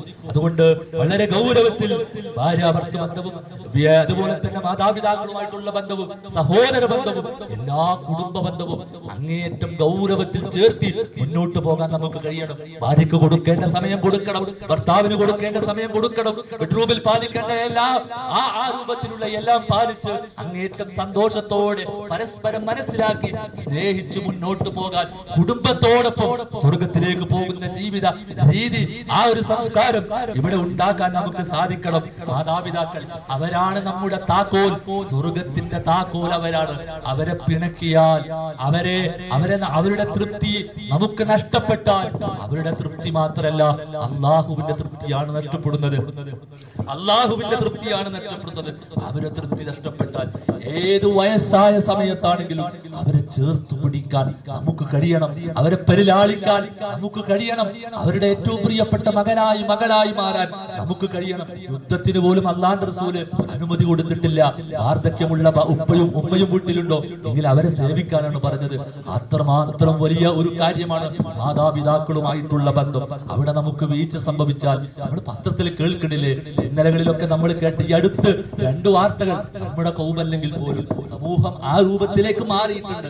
അച്ഛനെ അടിച്ചു കൊല്ലുന്നു, പിതാവിനെ അടിച്ചു കൊല്ലുന്നു, ഉമ്മയെ ആക്രമിക്കുന്നു, മാതാവിനെ ആക്രമിക്കുന്നു. ആ രൂപത്തിലേക്കെല്ലാം കാര്യങ്ങൾ മാറിപ്പോകുന്നു. അതുകൊണ്ട് അങ്ങനെ പ്രത്യേകം ശ്രദ്ധിച്ച് മുന്നോട്ട് പോകാൻ നമുക്ക് കഴിയണം. മക്കൾ നമ്മുടെ ജീവിതത്തിന്റെ കരളിന്റെ കഷ്ണങ്ങളാണ്. അവരെ അങ്ങേറ്റം ജാഗ്രതയോടുകൂടി ശ്രദ്ധിച്ച് മുന്നോട്ട് കൊണ്ടുപോകാൻ നമുക്ക് കഴിയണം. പലപ്പോഴും നമ്മൾ മനസ്സിലാക്കിയ തിന്മകളെക്കാൾ ഡബിളാണ് സമൂഹത്തിലെ തിന്മകൾ. നമ്മൾ സോഷ്യൽ മീഡിയയിൽ നിന്നും നമ്മുടെ പരിമിതിക്കുള്ളിൽ നിന്നും മനസ്സിലാക്കിയ തിന്മകളെക്കാൾ അപ്പുറത്താണ് നമ്മുടെ മക്കളെ വാദിച്ചുകൊണ്ടിരിക്കുന്ന തിന്മകൾ എന്ന യാഥാർത്ഥ്യം നമ്മൾ മനസ്സിലാക്കണം. അല്ലേ, ചെറിയ ഒരു ഫോണാണ് 7 വയസ്സുള്ള ഒരു മോള് ആ സ്കൂളിലെ ഏറ്റവും വലിയ കഞ്ചാവിന്റെ റാക്കറ്റിൽ പെട്ടിട്ട് ആ സ്കൂളിൽ എല്ലാവർക്കും കഞ്ചാവ് എത്തിച്ചു കൊടുക്കുന്ന ഒരു അവസ്ഥയിലേക്ക് എത്തിയത്. കൊറോണ കാലത്ത് മാതാപിതാക്കൾ ഒരു ഫോൺ പഠിക്കാൻ വേണ്ടി വാങ്ങിപ്പിച്ചു കൊടുത്തപ്പോ സോഷ്യൽ മീഡിയ വഴി ഉള്ള ഒരു ബന്ധത്തിലൂടെയാണ് ആ മോള് വലിയൊരു ലഹരി റാക്കറ്റിൽ പെട്ടത്. എത്ര അനുഭവങ്ങൾ സഹോദരങ്ങളെ. മക്കളെ കുറിച്ച് വേദനയോടുകൂടി തിന്ന് ആ രൂപത്തിൽ വേദനയോടുകൂടി മുന്നോട്ട് പോകുന്ന, രാത്രിയിലൊക്കെ ഉറങ്ങാൻ കഴിയാത്ത, കരയുമ്പോ തലയണ കടിച്ചു പിടിച്ച് പുറത്തേക്ക് വരാതിരിക്കാൻ അങ്ങേറ്റം സഹിച്ച് ജീവിച്ചു പോകുന്ന എത്ര രക്ഷിതാക്കളുണ്ട്, എത്ര ഉമ്മമാരുണ്ട്. ഈ അടുത്തൊരു ഉമ്മ പറഞ്ഞത്, ഇവൻ മരിച്ചുപോയ അത്രയും സമാധാനമായിരുന്നു. ആ വേദനയെങ്കിലും പിന്നെ ആളുകളോട് നല്ല രൂപത്തിൽ അനുഭവിക്കായിരുന്നു. ഇത് ഈ രൂപത്തിലാണ് പോകുന്നതെങ്കിൽ എന്തായിരിക്കും അവസ്ഥ? ആ രൂപത്തിൽ വരെ രക്ഷിതാക്കള് മക്കളെ കുറിച്ച് പറയാൻ തുടങ്ങി. അതുകൊണ്ട് ജാഗ്രത വേണം സഹോദരങ്ങളെ. എന്തേ മാർഗുള്ളൂ? ഈ ആയത്തോതിയിട്ട്, നേരത്തെ പറഞ്ഞ ആയത്തോതിയിട്ട് അലി റളിയല്ലാഹു അൻഹു പറയാണ്, അല്ലിമൂ അഹ്ലീകും ഖൈറ. ഇതാണ് മാർഗം. അല്ലിമൂ അഹ്ലീകും ഖൈറ. നിങ്ങളുടെ മക്കൾക്ക്, നിങ്ങളുടെ കുടുംബക്കാർക്ക് ഖൈർ പഠിപ്പിച്ചു കൊടുക്കണം. എന്താണ് ഖൈർ? ഖൈറുൽ കലാമി കലാമുല്ലാഹ് വ ഖൈറുൽ ഹദിയ ഹദിയ മുഹമ്മദിൻ സ്വല്ലല്ലാഹു അലൈഹി വസല്ലം. അല്ലാഹുവിന്റെ കലാം പഠിപ്പിച്ചു കൊടുക്കണം, അല്ലാഹുവിന്റെ ഹദീസ് പഠിപ്പിച്ചു കൊടുക്കണം. എത്ര ഗൗരവത്തിൽ നമ്മൾ അത് ശ്രദ്ധിക്കുന്നുണ്ട്. ചെറിയ പ്രായത്തിൽ തന്നെ നമ്മൾ വളരെ താല്പര്യത്തോടു കൂടി ഉഷാറായിട്ട് പറയുന്ന പണ്ഡിതന്മാരൊക്കെ ചെറിയ പ്രായത്തിൽ ഹിഫ്ള് മനഃപ്പാടമാക്കിയവരാണ്. ഖുർആൻ മാത്രമല്ല, എല്ലാ ഗ്രന്ഥങ്ങളും അവർ മനഃപ്പാടാക്കി. 6-ാമത്തെ വയസ്സിലും 7-ാമത്തെ വയസ്സിലൊക്കെ ഇമാം ഷാഫിയെ പോലെ, ഇമാം മാലിക്കിനെ പോലെ, ഇമാം അഹ്മദ് ബിൻ ഹംബലിനെ പോലെ ഇങ്ങനെ ഓരോ പണ്ഡിതന്മാരും ചെറിയ പ്രായത്തിൽ തന്നെ ദീനിന്റെ സാഹചര്യത്തിലൂടെ വളർന്നപ്പോഴാണ് ഒരു പേര് കേട്ട മഹാന്മാരായത്. അതുകൊണ്ട് ചെറിയ പ്രായത്തിൽ തന്നെ മക്കളെ ശ്രദ്ധിക്കണം. അല്ലാഹുവിന്റെ റസൂലിനോട് വിശുദ്ധ ഖുർആനിലൂടെ പറഞ്ഞില്ലേ, നബിയെ, നിങ്ങളുടെ കുടുംബക്കാരെ കൊണ്ട് സ്വലാത്ത്, നിസ്കാരത്തിന്റെ കാര്യം നിങ്ങൾ കൽപ്പിക്കണം. നിങ്ങൾ നിസ്കാരത്തിന്റെ കാര്യം ശ്രദ്ധിക്കണം. അതുകൊണ്ടാണ് റസൂലുള്ളാഹി പറഞ്ഞത്, 7 വയസ്സായാൽ മക്കളോട് പറയണം, മക്കളെ നിസ്കരിക്കാല, ബാപ്പാന്റെ കൂടെ പള്ളിയിൽ പോകാല, ശ്രദ്ധിക്കണം, അങ്ങേറ്റം ശ്രദ്ധിക്കണം. രാവിലെ ചായ കുടിച്ചോ, എന്ന് ചോദിക്കുന്നു, വൈകുന്നേരം ചായ കുടിച്ചോ എന്ന് ചോദിക്കുന്നു. മോനെ ഭക്ഷണം കഴിക്കാതെയാണ് ഉറങ്ങണത്, മോനെ ഈശ നിസ്കരിക്കാതെ ഉറങ്ങണത് എന്ന് 7 വയസ്സ് മുതൽ ചോദിക്കണം എന്നാണ് അല്ലാഹുവിന്റെ റസൂലിന്റെ കൽപ്പന. ശ്രദ്ധിക്കാറുണ്ടോ സഹോദരങ്ങളെ? ശ്രദ്ധിക്കാറുണ്ടോ? ചെറിയ പ്രായത്തിൽ നമ്മൾ കുട്ടികളെ ശ്രദ്ധിച്ചോക്കെ, അവർ ആ സമയമാകുമ്പോ നമ്മൾ അടുക്കലേക്ക് വന്നിട്ട് അപ്പാ നിസ്കരിക്കണ്ടേ, ബാപ്പ നിസ്കരിച്ചോ എന്നൊക്കെ ചോദിക്കുന്ന ഒരു സാഹചര്യത്തിലേക്ക് വരും. 7 വയസ്സ് മുതൽ ശ്രദ്ധിക്കണം. 10 വയസ്സായ നിസ്കരിച്ചിട്ടില്ലെങ്കിൽ അടിക്കണം എന്നാണ് റസൂല് പറഞ്ഞത്. ആരാ റസൂല്? കാരുണ്യത്തിന്റെ തിരുദൂതര് ആയിഷ ബീബി ഒരു ഒട്ടകത്തിന്റെ കയറങ്ങ് വാശിയിൽ വിളിച്ചപ്പോ ആയിഷ ആ മിണ്ടാ പ്രാണിയോട് കരുണ കാണിക്കുക ആയിഷ എന്ന് ലോകത്തോട് പഠിപ്പിച്ച ആ റസൂല് പറയാണ് അടിക്കണം. ആരെ? 10 വയസ്സായിട്ട് നിസ്കരിക്കാത്ത കുട്ടികളുണ്ടെങ്കിൽ അത്ര ഗൗരവത്തിൽ പറഞ്ഞ വിഷയമാണ്. അതുകൊണ്ട് സഹോദരങ്ങളെ, ഗൗരവത്തിൽ മക്കളുടെ കാര്യം ശ്രദ്ധിക്കണം. അവർക്ക് ദീന് പഠിപ്പിച്ചു കൊടുക്കണം. നമ്മുടെ മക്കൾക്ക് എന്തെല്ലാം സംവിധാനങ്ങളുണ്ട്. ബോധപൂർവം ഇൽമിന്റെ സദസ്സിലേക്ക് കൈപിടിച്ചിട്ട് എവിടെ പോണ്? ഞാൻ പയ്യന്നൂരിൽ ഒരു സമ്മറൈസ് മോറൽ സ്കൂൾ ഉണ്ട്, എന്റെ മകനെ അവിടെ ചേർക്കാൻ പോണ്. അഭിമാനത്തോടെ പറയുന്ന രക്ഷിതാക്കൾ ഈ കാലഘട്ടത്തിലുണ്ടോ? ഇന്നു മുതൽ ആരംഭിച്ചു. ഈ 8, 9, 10, 11, 12 ഹൈസ്കൂള്, ഡിഗ്രിക്കും പ്ലസ് ടുനൊക്കെ പഠിക്കുന്ന ആൺകുട്ടികൾക്കും പെൺകുട്ടികൾക്കും ഇന്നു മുതൽ ഒരു മോറൽ സ്കൂൾ സംവിധാനം പയ്യന്നൂരിൽ ആരംഭിച്ചിട്ടുണ്ട്. എത്ര അടുത്താണ് സഹോദരങ്ങളെ? അവിടെ നമ്മുടെ മക്കൾ എത്തണം. CRE ഉണ്ട്, മദ്രസ അഡ്മിഷൻ തുടങ്ങിയിട്ടുണ്ട്. അങ്ങനെയുള്ള എല്ലാ സംവിധാനങ്ങളിലും ബോധപൂർവം ജോലിക്ക് ഇടുന്ന് വിട്ടാല് വീട്ടില് ഓഫീസിലെത്തിയാല് ഒന്ന് മോറൽ സ്കൂളിൽ പോയിനാടാ എന്ന് വീട്ടിലേക്ക് വിളിച്ചു ചോദിക്കുന്ന രക്ഷിതാക്കൾ ഉണ്ടാവണം. അങ്ങനെ ബേജാറാക്കൊന്നും വെപ്രാളാക്കാനല്ല, മറിച്ചൊരു കരുതലും ഒരു ശ്രദ്ധയും വേണം. ഇല്ലെങ്കിൽ സഹോദരങ്ങളെ സമാധാനത്തോടെ ഉറങ്ങാൻ കഴിയില്ല. അത്ര വൃത്തികേടാണ് നമുക്ക് ചുറ്റും ലോകമുള്ളത് എന്ന് നമ്മൾ മനസ്സിലാക്കണം. അങ്ങനെ മക്കളുടെ കാര്യങ്ങൾ അനവധിയുണ്ട്. അതൊക്കെ ശ്രദ്ധിച്ച് മുന്നോട്ട് പോകണം. പഠനം തന്നെയാണ് നമ്മുടെ ജീവിതത്തിന്റെ രക്ഷ. ഇൽമ് നേടുക എന്നുള്ളതാണ് അല്ലെ? ഈ കൗവായിൽ ഇൻഷാ അല്ലാഹ് നല്ലൊരു QHLS, ഒരു ഖുർആൻ ഹദീസ് ലേണിംഗ് സ്കൂൾ ഇവിടെ തുടങ്ങണം. നമ്മളൊക്കെ വിചാരിച്ചാൽ എളുപ്പം സാധിക്കും. ഇവിടെയുള്ള സഹോദരിമാർക്കും സഹോദരന്മാർക്കും ആഴ്ചയിൽ 168 മണിക്കൂറുണ്ട്. 1 മണിക്കൂർ ഒരു ഖുർആൻ ക്ലാസ്സിന് വേണ്ടിയുള്ള ഒരു സംവിധാനം ഇവിടെ ആരംഭിക്കണം. ഇങ്ങനെയുള്ള അയൽക്കൂട്ടങ്ങൾ ഇടക്കിടക്ക് സംഘടിപ്പിക്കണം. വ്യത്യസ്ത വീടുകൾ നേതൃത്വം കൊടുക്കണം. അങ്ങനെ ഇൽമിന്റെ സദസ്സുകൾ ഉണ്ടാക്കണം. ഏത് പ്രായത്തിലുള്ള ആളുകൾക്കുണ്ട്. ചെറിയ മക്കൾക്ക് മദ്രസയുണ്ട്. ഇനി മദ്രസ പഠനം കഴിഞ്ഞോ? CRE ഉണ്ട്. ഇനി CRE കഴിഞ്ഞോ? QHLS ഉണ്ട്. QHLS എല്ലാ ആളുകൾക്കും പറ്റും. ഏത് പ്രായത്തിലുള്ള വനിതകൾക്കും പറ്റും, പുരുഷന്മാർക്കും പറ്റും, സ്ത്രീകൾക്കും പറ്റും, ആർക്കും പറ്റും. ജീവിതത്തിൽ ഖുർആൻ പഠിക്കുന്ന ഒരു വിദ്യാർത്ഥിയായിട്ട് ഉപ്പയും മാറണം, ഉമ്മയും മാറണം, മക്കളും മാറണം, എല്ലാവരും മാറണം. ഓഫ്ലൈനിലും ഓൺലൈനിലും നിരവധി അവസരങ്ങളുണ്ട്. പീസ് റേഡിയോ എത്ര വൈജ്ഞാനിക സംരംഭങ്ങളാണ് പീസ് റേഡിയോയിലൂടെ നമ്മൾ കേട്ടുകൊണ്ടിരിക്കുന്നത്. ഒന്ന് ഓണാക്കി വെച്ചാൽ നമുക്ക് സുന്ദരമായ എത്ര വിജ്ഞാനങ്ങൾ കേൾക്കാം. അതൊക്കെ ഒന്ന് ഓണാക്കി വെക്കണം. യൂട്യൂബ് ചാനലുകൾ, എല്ലാ ചാനലുകളും നമുക്കറിയാം. എന്നാൽ ഇൽമ് കിട്ടുന്ന എത്ര ചാനലുകളുണ്ട്. അതൊക്കെ നമ്മൾ കേൾക്കാനും പഠിക്കാനും ഉപയോഗപ്പെടുത്തണം. ഇങ്ങനെ കുടുംബത്തോടൊപ്പം അല്ലാഹുവിന്റെ ദീനിന്റെ മാർഗത്തിൽ പഠിക്കാനും മനസ്സിലാക്കാനും ഉൾക്കൊള്ളാനും പ്രവർത്തിക്കാനും അങ്ങനെയുള്ള ഒരു സാഹചര്യം വീണ്ടെടുത്ത് മുന്നോട്ട് പോകാനും നമ്മൾ ശ്രമിച്ചാൽ സഹോദരങ്ങളെ, നാളെ പരലോകത്ത് നമുക്ക് ആ ശക്തമായ ചൂടിൽ നിന്ന് രക്ഷപ്പെടാൻ സാധിച്ചു. അങ്ങനെ ചൂടിൽ നിന്ന് രക്ഷപ്പെട്ടാൽ നാളെ സ്വർഗത്തിൽ ഒരു മരണ്ടാണ്. ഒരു മരം, വല്ലാത്തൊരു തണല് നൽകുന്ന ഒരു മരം. ആ മരത്തിന്റെ തണല് നമ്മൾ എത്ര ദൂരം നടന്നാലും ആ തണലുണ്ടാവുന്നതാണ്. അള്ളാഹു നമുക്കത് തരട്ടെ. എത്ര നടന്നാലും ആ മരത്തിന്റെ തണൽ അവസാനിക്കൂല. അത്ര മനോഹരമായ പദവികളും കാഴ്ചകളും സുഖങ്ങളും എല്ലാം സ്വർഗത്തിലുണ്ട്. ഒന്ന് അത് ഗൗരവത്തിലെടുത്തിട്ട് ജീവിതത്തിന്റെ ലക്ഷ്യമെന്ന് പറയുന്നത് സ്വർഗം നേടലാണ്. ഫമൻ സുഹ്സിയ അനിന്നാർ വഉദ്ഖിലൽ ജന്ന ഫഖദ് ഫാസ്. ആര് നരകത്തിൽ പ്രവേശിക്കാതെ സ്വർഗത്തിൽ പ്രവേശിച്ചോ അവൻ നാളെ വിജയിച്ചു. അവനാണ് യഥാർത്ഥ വിജയം. അല്ലെ? ഏത് സമയവും മരണത്തിന്റെ മുന്നിൽ കീഴടങ്ങേണ്ടവരാണ് നമ്മൾ. എത്ര മരണവാർത്തകൾ! ആ മരണവാർത്തകൾ മിന്നാന്നല്ലേ ഈ അടുക്ക് 3 ദിവസം കഴിഞ്ഞാൽ പുതുമണവാളനായിട്ട് ജീവിതത്തിലേക്ക് കടന്നു വരേണ്ട ഒരു ചെറുപ്പക്കാരൻ. പറയാനൊരു രോഗമില്ല. രാവിലെ എഴുന്നേറ്റപ്പോ ചെറിയൊരു അസ്വസ്ഥത, ചെറുങ്ങനൊന്ന് ഛർദ്ദിച്ചു. പിന്നീട് അദ്ദേഹം നാട്ടിലേക്ക് വരുന്നത് ഈ രൂപത്തിലാണ്, മയ്യത്തായിട്ടാണ്. സഹോദരങ്ങൾ, എത്ര മരണവാർത്തകൾ നമ്മൾ കേട്ടുകൊണ്ടിരിക്കുന്നത്. ഒരു ഫാമിലി വയനാടേക്ക് യാത്ര പോകണം. ഒരു ഭാര്യയും ഒരു ഭർത്താവും ഒരു മോളും. അങ്ങനെ യാത്ര പോകുന്ന സമയത്ത് ചുരങ്ങനെ കയറിയിട്ട് പെട്ടെന്ന് ഭാര്യയുടെ കയ്യിൽ നിന്ന് മകള് താഴെ വീണു. ഭർത്താവ് നോക്കുമ്പോ ഭാര്യ മരിച്ചു പോയിട്ടുണ്ട്. ഭർത്താവ് പോലും അറിയാതെ തൊട്ടിരിക്കുന്ന ആ ഭാര്യ മരിച്ചു പോകുന്ന ഒരു അവസ്ഥയിലേക്ക് നോക്കൂ. എത്ര ഒരു കുടുംബ യാത്ര ഇങ്ങനെ ഒരുമിച്ച് പോകണം. കുടിക്കാൻ വേണ്ടിട്ട് ഒരു ബോട്ടിൽ വെള്ളം വാങ്ങിയണം. വെള്ളം കുടിച്ചിട്ട് കാറിന്റെ ഒരു വശത്ത് വെച്ചപ്പോ ആ വാട്ടർ ബോട്ടിൽ താഴേക്ക് കൊണ്ട് ബ്രേക്കിന്റെ അടിയിലാണ്. പെട്ടെന്ന് ബ്രേക്ക് പിടിക്കേണ്ട ഒരു സാഹചര്യം വന്നപ്പോ ബ്രേക്ക് പിടിക്കാൻ കഴിയാതെ ആ വണ്ടി ഒന്നടങ്കം ആക്സിഡന്റിൽ പെടുന്നു. ഏത് സാഹചര്യത്തിലും മരണം കടന്നു വരാം. ഇന്ന് പെരുന്നാളാണ്, ആ വീട്ടിൽ മരണം ഉണ്ടാവില്ല എന്ന് നമ്മൾ ആര് പറഞ്ഞാലും സഹോദരങ്ങളെ, കളിപ്പറമ്പില് അല്ലെ അന്ന് രാവിലെ പെരുന്നാളിൽ ആഘോഷിച്ച് എല്ലാവരും വീട്ടിലൊക്കെ വന്നിട്ട് ഇരിക്കുന്ന സമയത്ത് ഒരു ചെറുപ്പക്കാരൻ ആ വീട്ടിൽ നിന്ന് ഈ ലോകത്തോട് വിട പറയുന്നത്. അന്ന് രാത്രി ഒരു 13 വയസ്സുള്ള വേറൊരു പൊന്നുമോൻ കൊഴഞ്ഞു വീണ് മരിക്കുകയാണ് അല്ലെ. കുടുംബക്കാരോടൊപ്പം സൗഹൃദത്തിനും നല്ലൊരു സന്തോഷത്തിന് യാത്ര പോകുന്ന ആ വണ്ടി ഒരു ആക്സിഡന്റ് പെടുകയാണ്. മരണത്തിന് അങ്ങനെ ഒരു കാലമോ സാഹചര്യങ്ങളോ ഒന്നുമില്ല.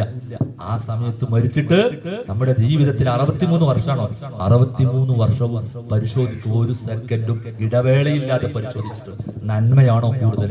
അങ്ങനെയാണെങ്കിൽ സ്വർഗം കിട്ടും. ആ സ്വർഗമാണ് വിജയം. അല്ലാഹു റബ്ബുൽ ആലമീൻ നമുക്കും നമ്മുടെ കുടുംബത്തിനും ആ സ്വർഗം നൽകി അനുഗ്രഹിക്കുമാറാവട്ടെ. നമ്മുടെ എല്ലാ പാപങ്ങളും അല്ലാഹു പുറത്തു തരുമാറാവട്ടെ.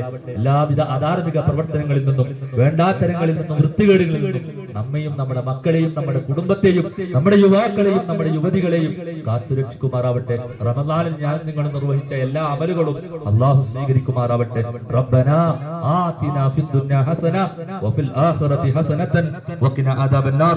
റബ്ബനാ തഖബ്ബൽ മിന്നാ ഇന്നക അൻതസ് സമീഉൽ അലീം വതുബ് അലൈനാ ഇന്നക അൻത തവ്വാബുർ റഹീം. ആമീൻ ബിറഹ്മതിക യാ അർഹമർ റഹീം.